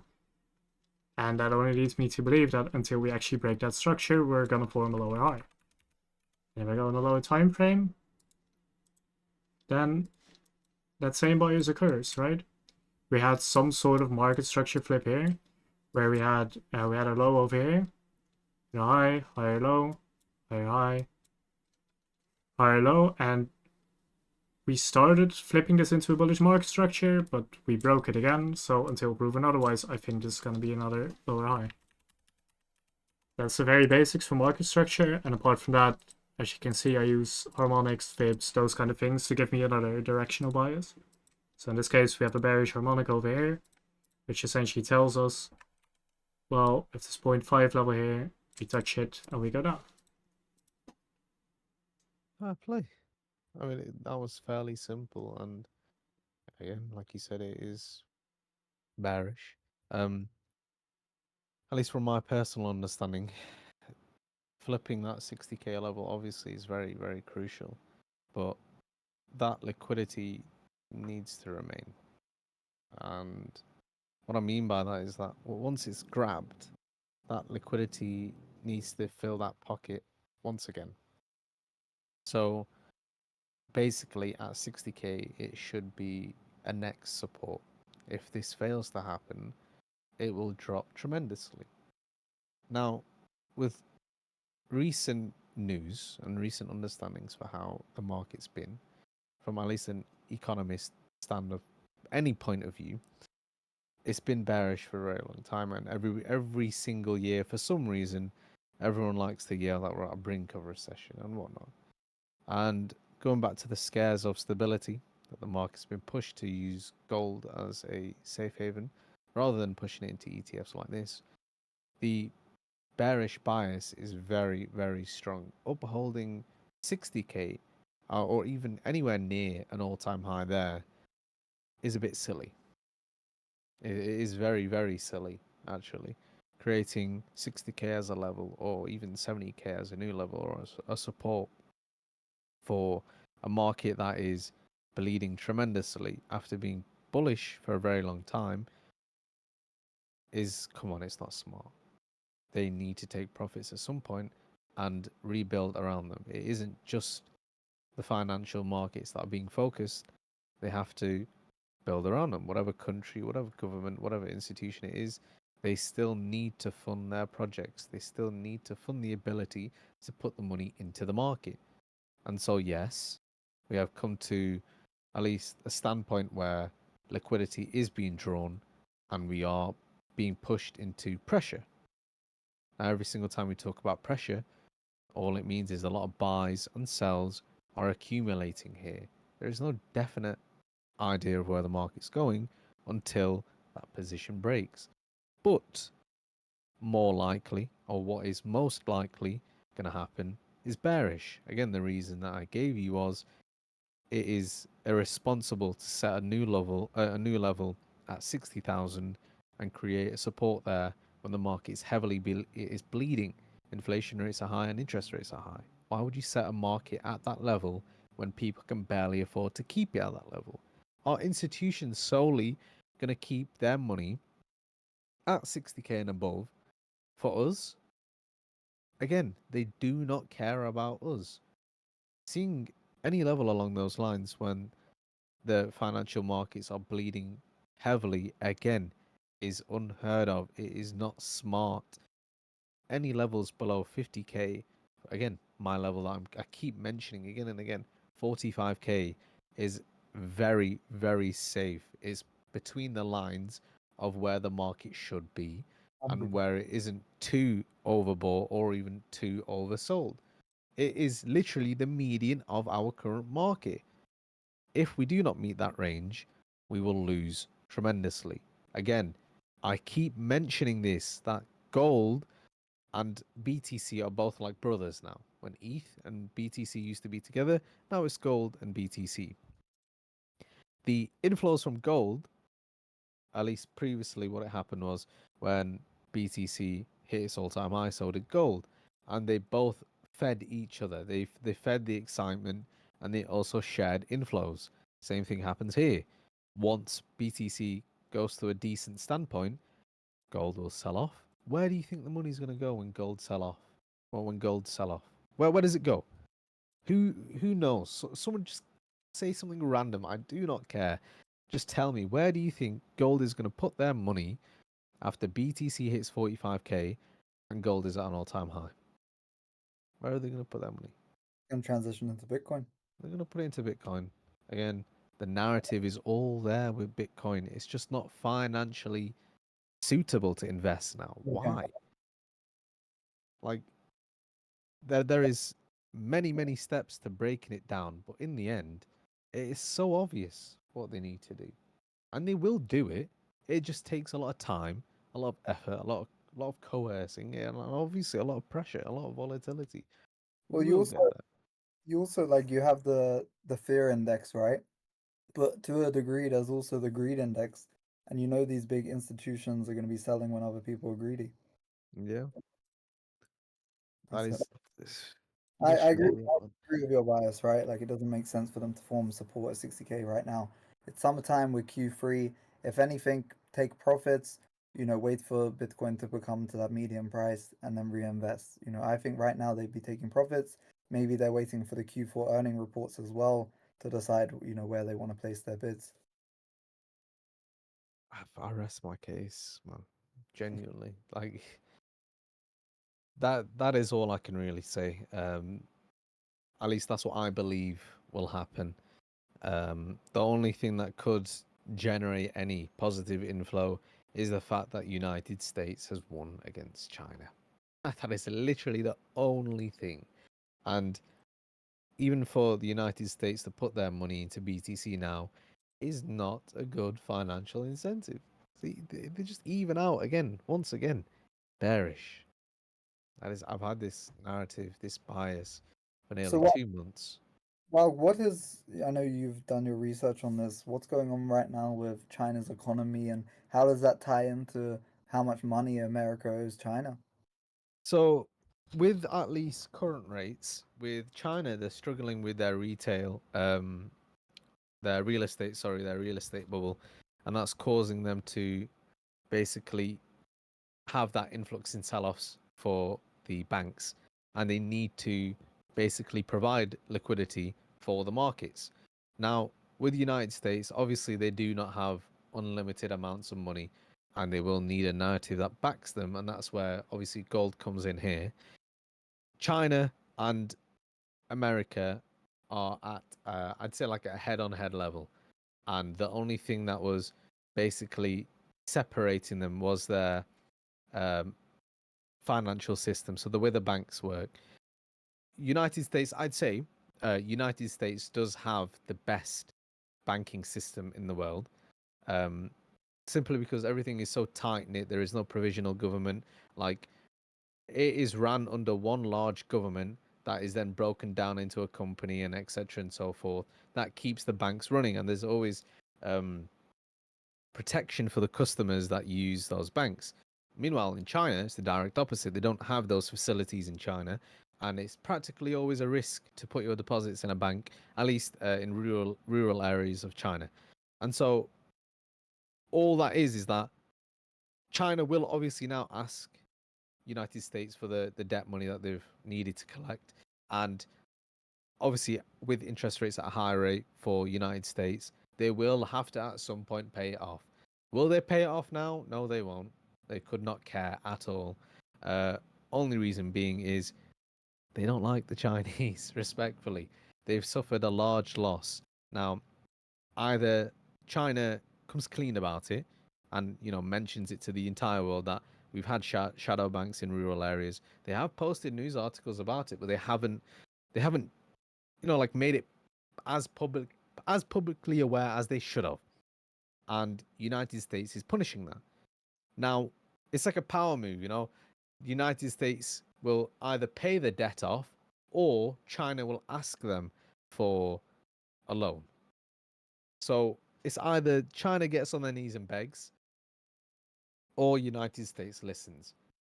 They are not going to listen. United States, I'm sorry, they are a very, very egotistical country. They are not going to listen. They are not going to pay their debts off. They're going to wait for China to ask nicely. Once they ask nicely, then we will see the market level out and interest rate will slowly drop. But it, again, all takes time.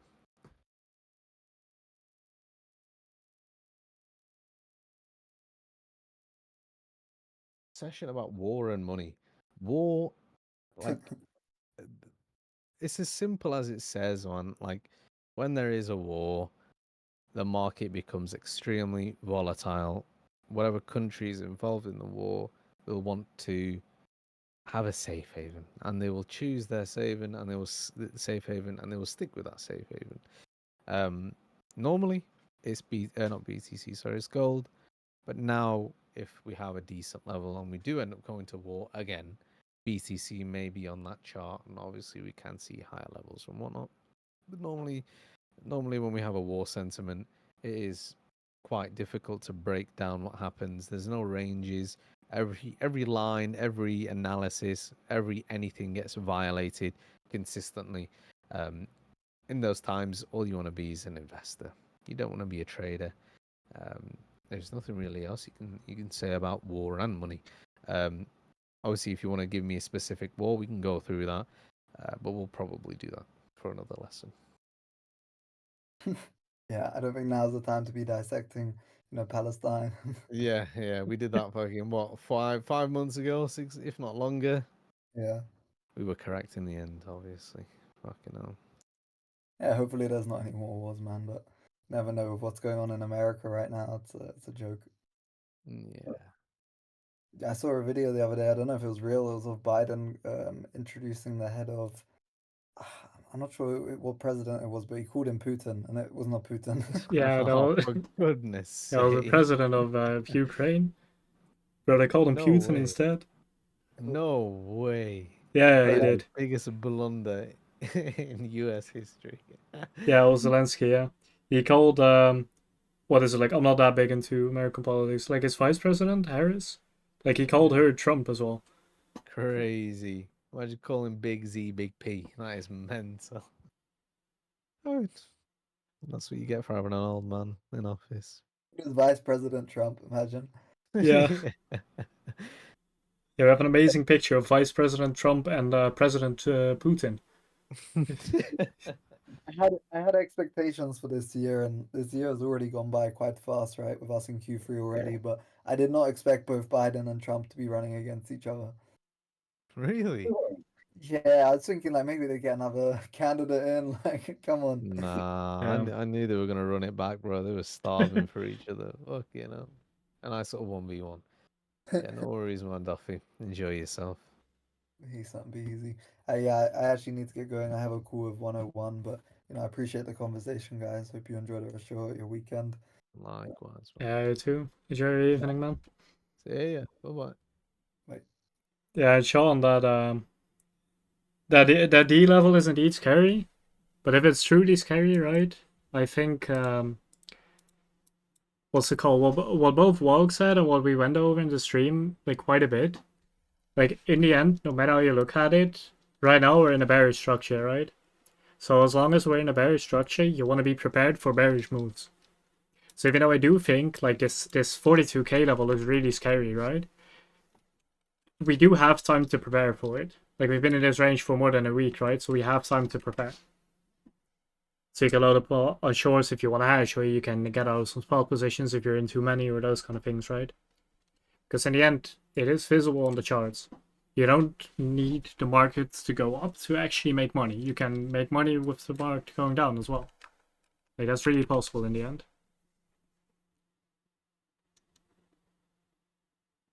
And in the end, I think 42.5 is too perfect of a level to actually touch. It aligns too well. Because at some point, if you have so many confluences in the same area, you're probably gonna get front run. That's just like a part of the efficient market. It just is what it is. So I don't think we actually touch this level exactly, but I do think we come close. So yeah, in the end, I do think we're gonna bottom out somewhere over here and then go up.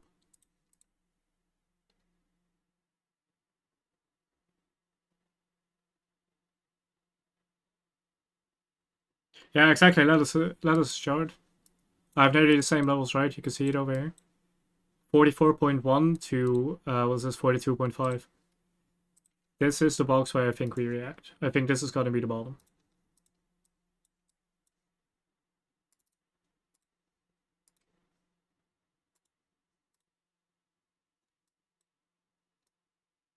And if that scares you, yeah, that's really understandable, honestly, because that's a massive drop, right? Like that's a really big drop. That's like 30%. But we do have time to prepare. So if that would truly like really hurt your portfolio, I highly recommend just going over some like risk management or restructure or whatever, and make sure you at least don't like you don't liquidate yourself if this happens, right? Because it is a true possibility. Yeah, alts will be down tremendous if this happens. That's why anyone that has talked to me in chat knows that I am like nearly like I'm very lightly allocated. I do have some spot positions.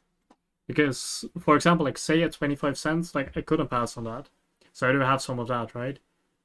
But in the end, I am very heavy on USDT. Because I don't actually think this level is going to hold. And if I get proven wrong and we start flipping it to support, well, so be it. I would just buy slightly higher with a lot more confirmation. Because in the end, I would rather take an entry slightly higher that has way better odds than an entry over here with a good chance of just wrecking my portfolio by like 50%. So there's no need for that, right? Yeah, but think about it, right? Soul under 100. That is very scary if you have a lot of soul right now, right? Because it's at like 140 or 130. I saw a drop today. But imagine if you could actually get soul at $80. Like, that's incredible. Because, like, I've shared this chart quite a bit, right? I talk about this chart a lot. My target for the bull run for soul is 328. Now, if you take that 328 from C&P, right? That's more than a 2x. So that's 134%. If you take that, by the way, don't let this carry you, right? But I think if we drop, I think we drop all the way over here. I think we drop to like the 70s. If we take it from that level, that is a 3x. The market going down truly doesn't have to be bad. Because look at this. It's like the difference between slightly more than a 2x and a complete 3x. It's incredible.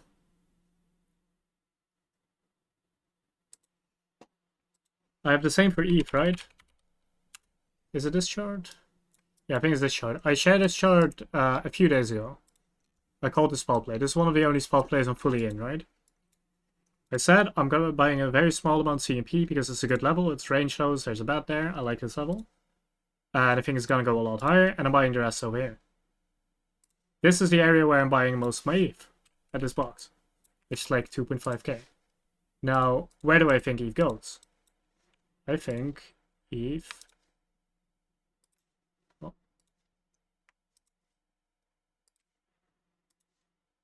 it's gonna chart this right. Just gonna put it all there. It doesn't matter too much. And we already have the level set. I think these are ETH levels. So is the market going down good or bad? Well, I will either 2x my money on ETH or 2.5x my money on ETH. Like, it's that simple. In the end, I want the market to go down, and it's showing a lot of signs that it's going down. If it goes down, I can buy back lower and make a lot more. So yeah, I do think 42.5k can be scary if you have a lot of positions.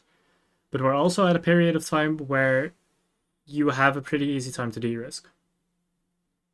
And some people might de-risk and then see the market pump by like 10% or something, right? And be like, yeah, I just missed 10%. But I can assure you that 10% doesn't matter in the long run. Because even if it pumps 10% and then retraces like 5% or something, you will buy 5% higher in exchange for having a much safer entry. Like, you're buying 5% higher for an incredibly safe entry. And that is absolutely a price I'm willing to pay. Because the trade-off is being fully allocated right now, right? And either taking that pump and taking that 2x, or just absolutely nuking your portfolio by like 50%. Because that's also what you need to keep in mind, right? If BTC drops 30%, alts are not going to drop 30% at all. Alts are going to drop way more. Like, if BTC is actually going to drop 30%, except for maybe ETH, because ETH has a very, very strong narrative to like drop slightly less than BTC, but even ETH, like, if BTC starts dropping like 30%, alts will probably drop a lot more. Because in the end, let's look at a coin, right? Let's look at Pendle, for example. What's it called? A coin everyone likes, right?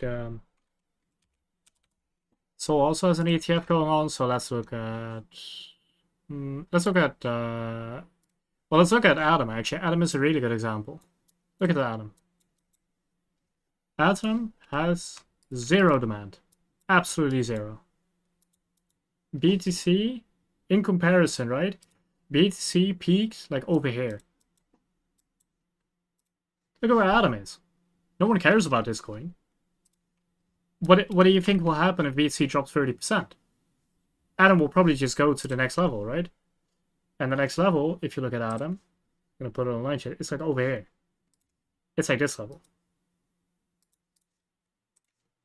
So Atom will most likely drop somewhere around 55%. And a lot of alts are going to do this. If your alt doesn't have demand, and if people don't actually care about it, well, it's going to drop a lot. Yeah, and ETH is like the one proven exception where people do care about ETH, and ETH has an ETF now, right? Solana is like a speculative exception. Because Solana might get an ETF. I personally don't think it does, but you know, it might. And if it does, well, that brings a lot of interest to it as well, right? And that is also, by the way, I'm gonna absolutely like say this out loud. I am like the biggest Aave bull out there. I absolutely love this token because this token is gonna get so much demand, like pure fundamental wise. Oh, by the way, let us look at that. We tapped it perfectly. Which you look at that. Oh, we front running by like a cent or something. Because in the end, right, if ETH pumps, DeFi is gonna pump with it. Not only ETH Beta's, DeFi as well. And Aave is like a very proven lending protocol that is to some extent backed by institutions.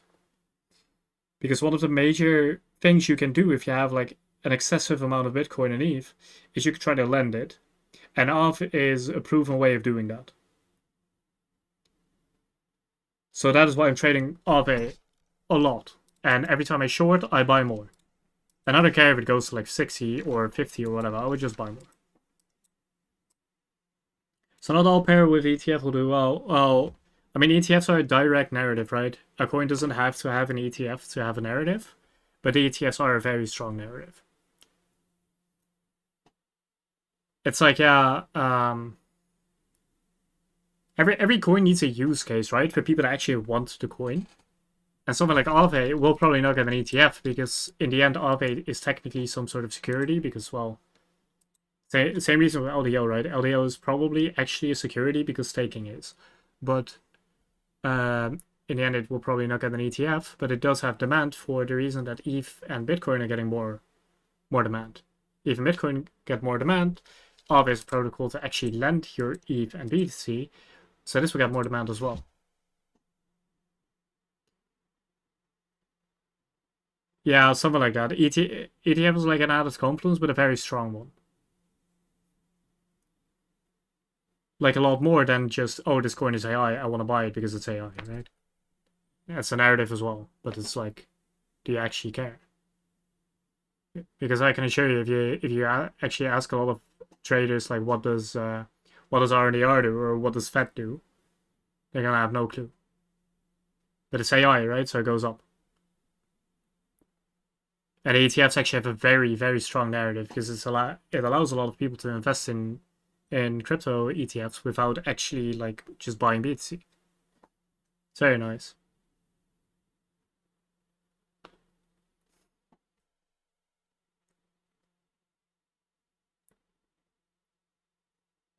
First support enough strong for a possible reversal. What can it be? 50k. Yeah.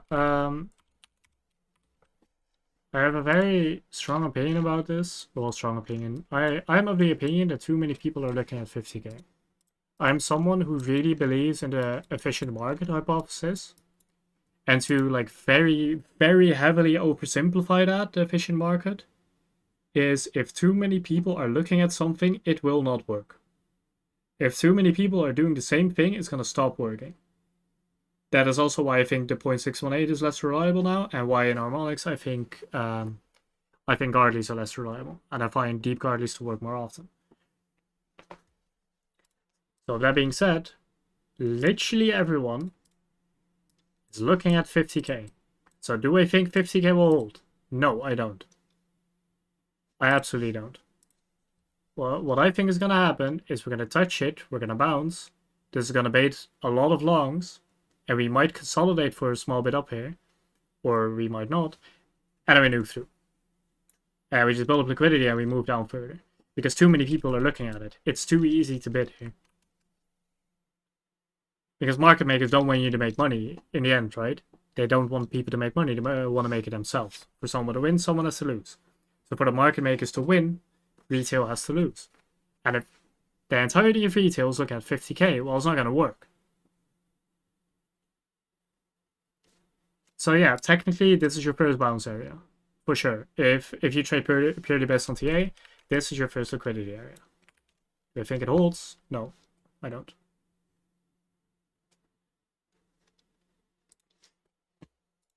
What level do I think could be your first level to hold? That is this level. And yes, that harmonic is allowed time-wise. For the people paying attention, it is allowed, I promise. You can backtest it if you want. What I'm looking for is a shark over here. So like 49.95-ish. Could be like 50.5, something like that.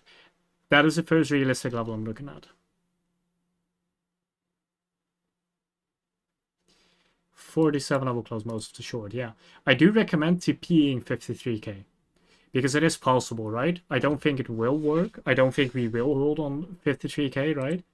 But there is a lot of liquidity there. So if I'm going to end up opening the short, I will TP that area.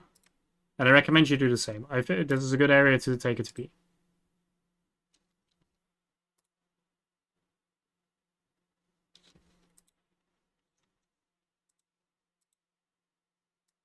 Let's see how the short is working. Because I saw some people in chat take it, even though I said it's a confirmation play. It was at 58,400. That is a really good entry. Nice. Who actually took the short? Because I saw some people take it.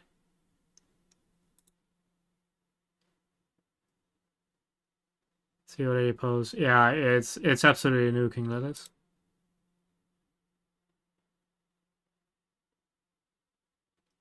I actually took it. Nice. Yeah, I would have probably taken this as well if it wasn't on stream, but it is what it is.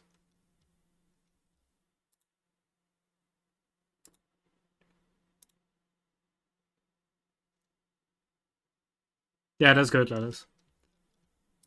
Yeah, because keep in mind, guys. I saw some people talk about it in chat. Every analyst actually wants you to like chart their play themselves, right? They also took the Ave short. That's incredible, actually. I didn't take that one. It's like I would have absolutely taken it if it wasn't on stream because Ave is like, I mean, you know it, right? Ave is like my favorite coin by far to trade. It reacts so incredibly well to harmonics. It's incredible. We had like this range on Ave over here, and I cleared up most of it, but this range was absolutely amazing. We had this BAM line here first, which is the B point of a bat, is long the retest, and then we formed like a cluster of harmonics here. We had like so many things up here. I absolutely love trading this coin. This is my favorite by far. I will keep trading Aave for as long as I can.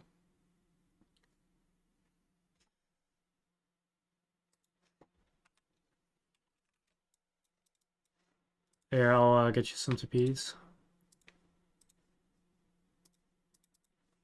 I'll just click.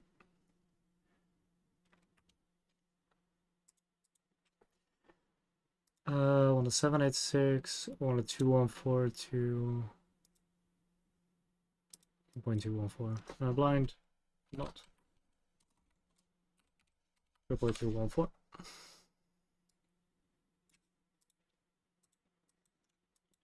Okay, so considering how strong Aave is, I will take this as a first TP.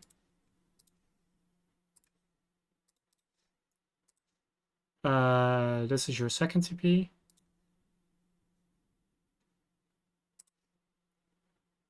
This is your third TP. Everything after the 618 is like an extension, right? So you can take it to like the 786, you can take it to the 618, you can take it further if you want. It's like a bat over here, so your final TP would be 70.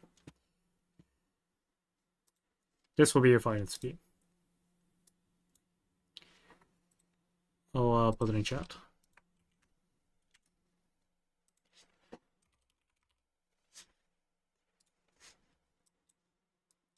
And the same for BTC. Oh, BTC is just going down now.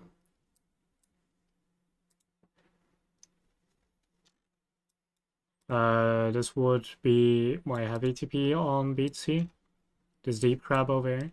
I have a very nice deep crab over here, by the way.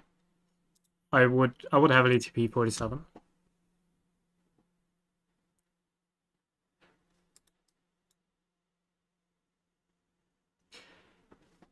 Okay, we've been going for like 2 hours.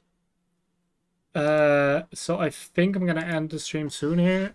We have like time for like 1 or 2 more coins if you guys want me to look at something. If you want a coin, just put it in chat and I'll look at it.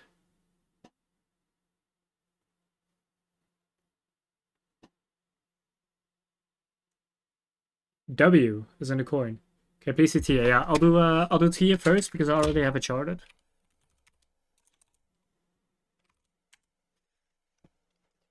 Tia, we are still in the spot play. I removed the long trigger, but we are still in the spot play. We are in a spot play from this. TP'd all the way up, went for 60% move, 31% up now.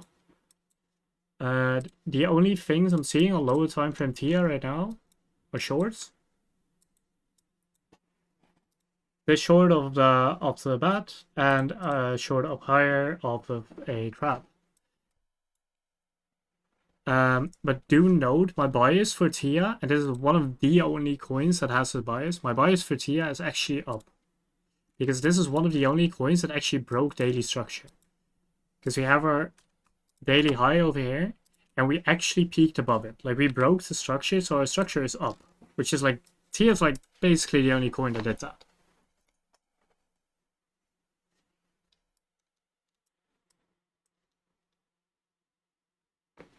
So that's why I'll put this on there to showcase that my bias is still up.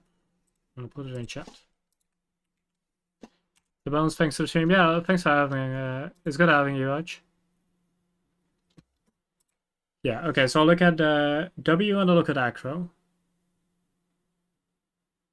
They say about RNDR. Yeah, don't short RNDR. It's at support, right? You don't want to short it at support. You have like a bunch of harmonics here. I'm not actually in this, but this was a trade idea.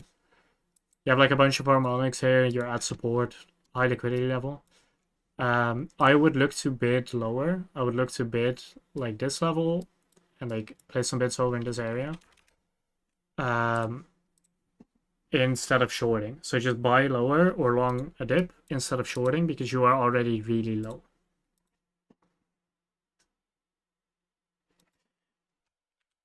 And W.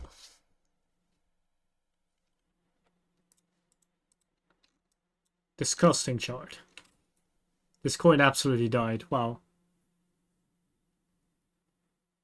Yeah, if you wanna get bullish on a token for like their tech or something, you should look at Arkham. This one. Because their site is really good and a lot of people are using it. It like this coin is really, really good and undervalued. I'm really like hoping we get a good entry on it because I want that coin. I want a lot of it. Okay, let's look at W. It open here, so I'm allowed to pull it like this.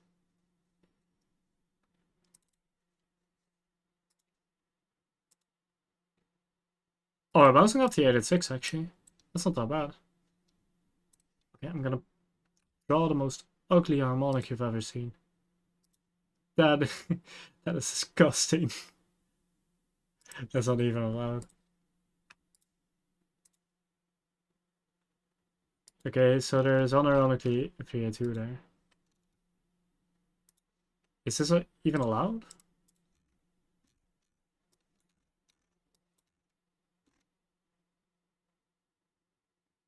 What?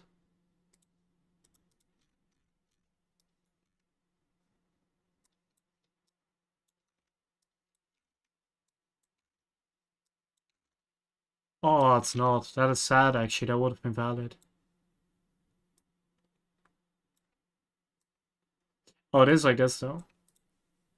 That is within 5%. That is really nice. It's almost exactly within 5%. If I like post this anywhere in social media, like I am gonna get threatened. That is the most ugly harmonic I've ever seen. That is absolutely disgusting.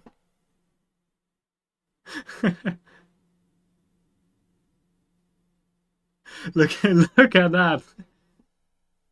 It's valid though, I promise. The ratios are correct.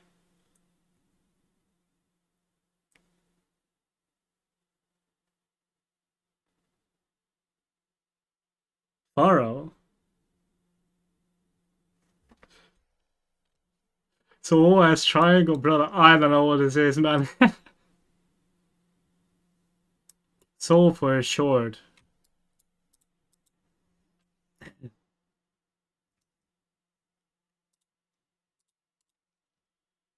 Okay, so the thing is, the technical stop loss for this would literally be at 0. Like I'm not even kidding. The technical stop loss for this would be here at minus 18 cents. Just joined. What is this? Yeah. I'd like to notice myself. We're putting a stop loss as minus 20 cents. Like, it is what it is.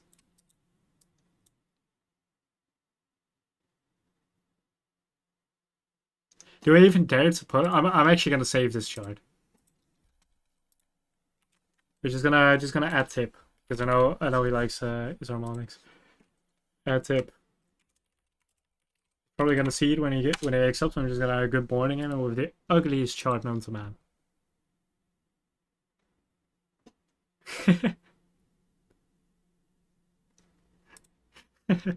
That is one chart, man.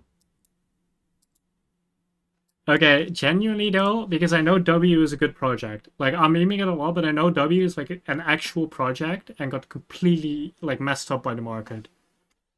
Genuinely, I would like buy like small amounts of spot here. Keep enough for these here because as you can see, like you can go lower. Absolutely, you can literally have like I can't give you a proper stop loss. So go in light, and if you go lower, slightly add more, right? Slightly. Like add low amounts. Yeah, wormhole is not actually. Oh, so for transfer, yeah. But add in low amounts. At the moment you see this happen, that's when you add like serious amounts. Because that's the moment you can put a stop loss. Because in that case, you can. I'm gonna remove this ugly ass chart. In that case, you can just put your stop loss below the wick, right? Below the last low. And then you long it up. Yeah, very tight invalidation. So that's genuinely what I would do. Like, well, how Weatherman would say it, right? Layer in slowly, keep layering in. That's what I would do. That is my genuine advice. Like, only play this spot. Do not play this leverage. There's absolutely no reason for you to play this leverage. Unless you start forming like higher price action, I don't think you play this lev. But this is a good chart for spot. It's a good project. It's sitting at an 886. It's sitting at the ugliest bet known to man, which means it will probably work because no one's gonna find this bet. Got it. 100x leverage. You go. Let's get it. You're gonna liquidate yourselves in a minute.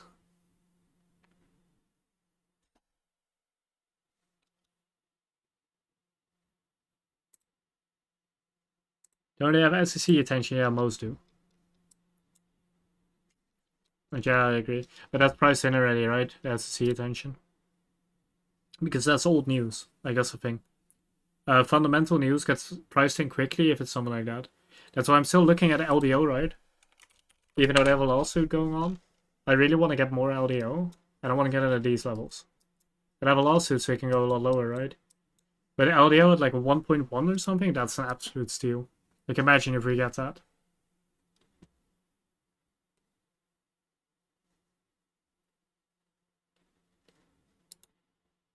Oh yeah, that's rough. Being in from 0.5. Don't see price manipulation. Yeah, there are exceptions. Luna wasn't priced in, to say the least.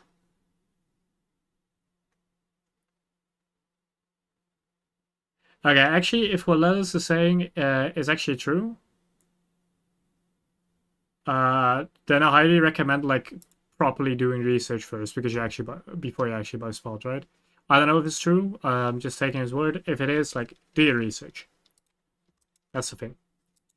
With something like LDO, yeah, it's like a lawsuit, but we know what's going on, right? Staking is inherently a security, to some extent, so we know that it probably is. But in the end, they knew that from the start, right? That is priced in institutional wise. So I'm still looking to buy this. Let's see what else did I have. Acro, right? Disgusting. What are these Wix letters? What are these Wix brothers? I'm on a daily chart.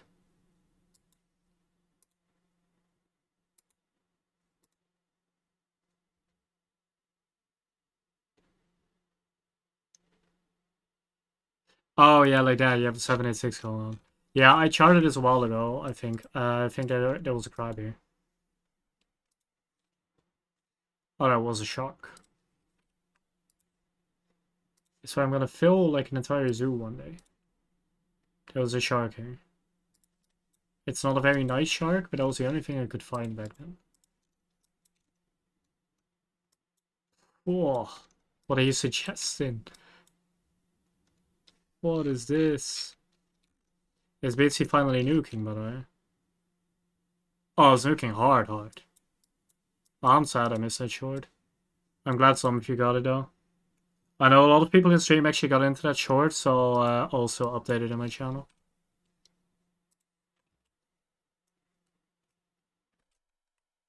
Get short squeeze, yeah, we can get that. I don't like trading short squeezes, but it's genuinely a good strategy sometimes. So it's like a 113 bounce. Okay, so this is still valid technically. You also have this at a 113, but I think we go into the negatives again. We don't actually. I also have this here. So this is the problem I have with these kind of coins, right? This is your potential reversal zone. So where does it reverse? Well, in a 70% range. That's not that nice. So I would not look to trade this. No matter what confluence I have, it's like, what a trade is. If you're looking for a fundamental play, I highly recommend Arkham. I do like your 786 though, because like that's a really good strategy. So even though I can't like chart it myself, I do like that confluence. Yeah, if you're looking to get in on fundamental play, this is literally the most safe you can make out there probably. It's actually just bid Arkham over here. If we get this, perfect. Absolutely perfect level. Okay, last one. Solana for a short. Let's look. We front ran it. There's a guard here, but we front ran it. No, there's actually not. Oh, that's when I rechart.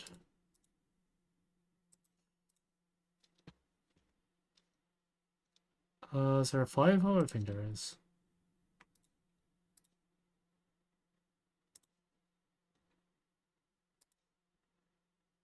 Yeah, there's a 5 out there. That would have actually been a really nice short. Let's take the X to A, 0.618.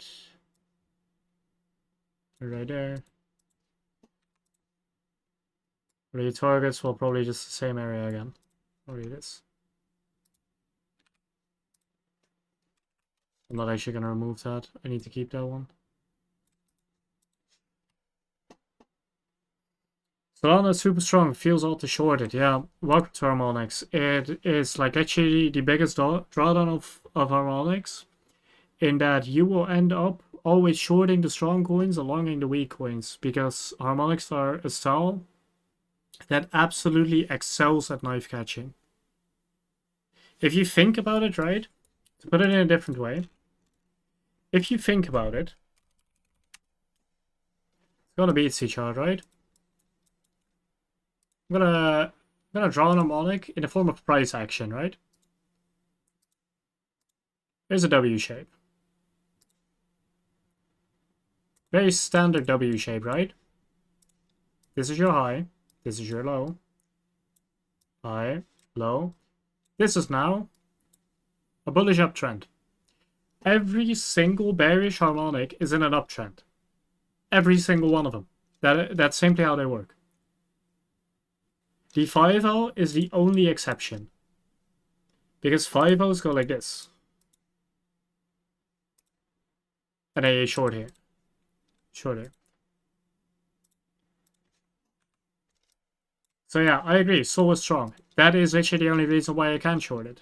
I can only short strong coins and I can only long weak coins.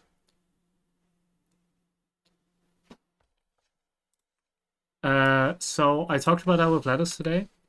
The hardest part about harmonics is not actually drawing them or learning how they work. It really isn't. The hardest part about harmonics is psychology. Like by far. Because you need, if you want to fully trade harmonics, you need to be able... well, let's go on Tia, right? Look at this. What's it called? Jesus. An old chart. Look at this chart. What on earth is this? Harmonics told me, well, this level, right here, this is where you want to buy. But look at the like psychology or the faith you need to have in this system to actually be able to long this.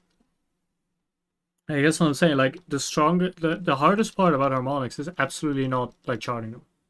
That's the start, right? You need to get started with that and practice and get better and better, and it will work. But the hardest part is not doing that. The hardest part is actually executing it. Let's look at this. Well, it's slightly different on the exchange chart I'm on right now. Yeah, it's not even valid on this chart. That's insane. Look at this. I'm gonna remove these fibs real quick.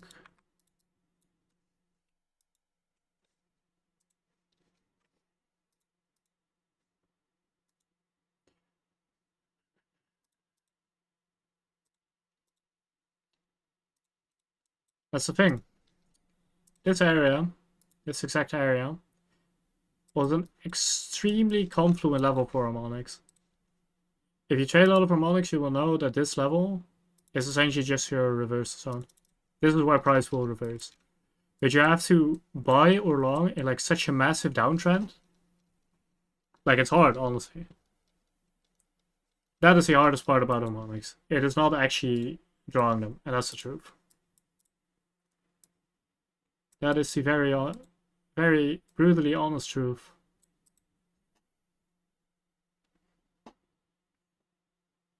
That is also why,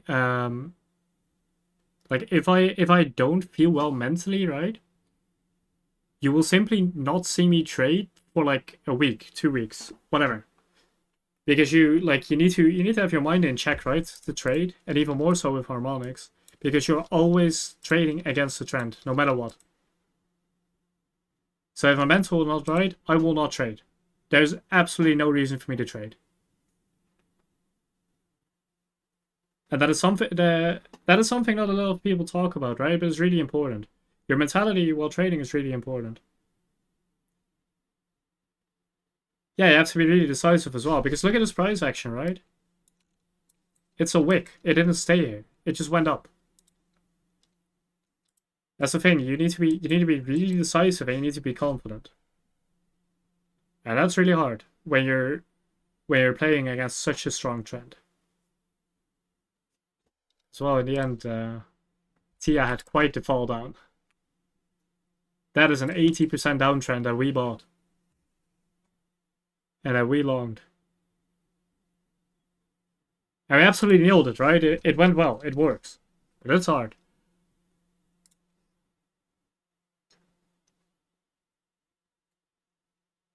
I agree. Price can only trace or expand. It doesn't break unless fundamental is broke. FA is broke. Genuinely correct in this, yeah. That's why close is key to the key level strat, yeah. The thing you need to keep in mind when trading any trading style, right? I will take this trade and I will win or lose. It's that simple, right? And if I win or lose, does not matter to me. What matters is that I take a proper trade which has an odds advantage. Because I took another TIA trade, right? I took it here as well. I took a TIA long here. I called the TIA long. It was a good long, and I stand by that. That was a really good long. But it didn't work. And why? Well, harmonics, macro bets have about an 80% win rate. So that means you will lose 20% of your trades. If I take this exact trade 100 times, I will lose about 20 of them. So that's the thing. You need like a lot of... Your psychology needs to be really good to be able to take those trades. Yeah, 80% win is really good, yeah. Harmonics, I mean, that's why I can trust them, right?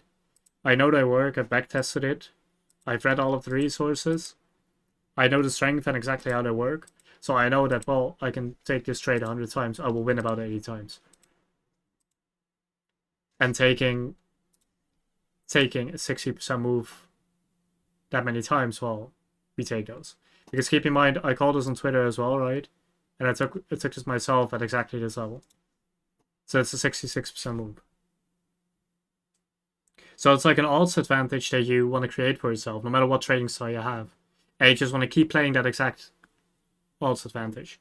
You want to take that like 80% chance, and you just want to take that 80% chance and take it again, and take it again, and take it again. And if you lose a few in a row, well, if the trade is actually good, and you're trading completely according to your system that you've backtested and that you have faith in, Well, it doesn't matter. You're still taking the 80% chance. You can lose a few in a row. You will also win a few in a row.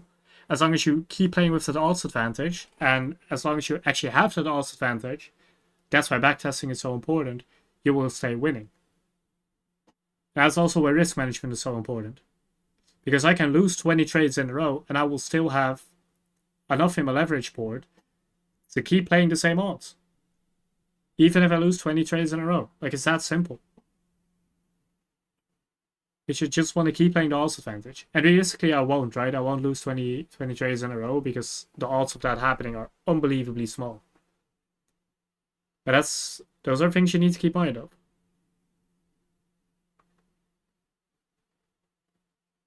Okay.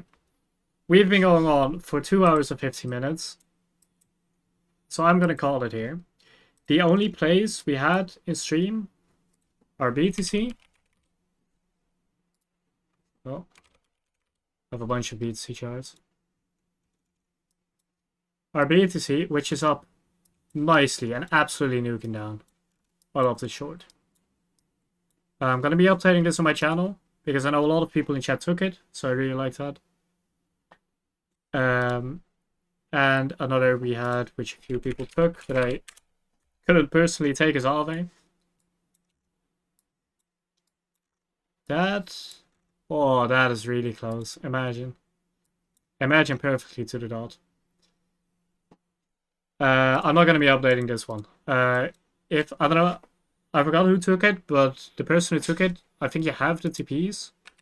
It's like the blue lines over here, so 95, 88, 81, and the final 70. I'm only going to be updating BTC from stream. That's a 786, yeah, I know. It is. No, Aave, I'm telling you, Aave is literally the best coin out there to trade Fibs and Harmonics on. I'm not even kidding. This is literally the best coin. And every other trading style will get wrecked on Aave. Like, you can ask Serda, you can ask Just E. Like, other trading styles don't work on Aave. But Harmonics and Fibs work really well. Like, really, really well. This coin is incredible.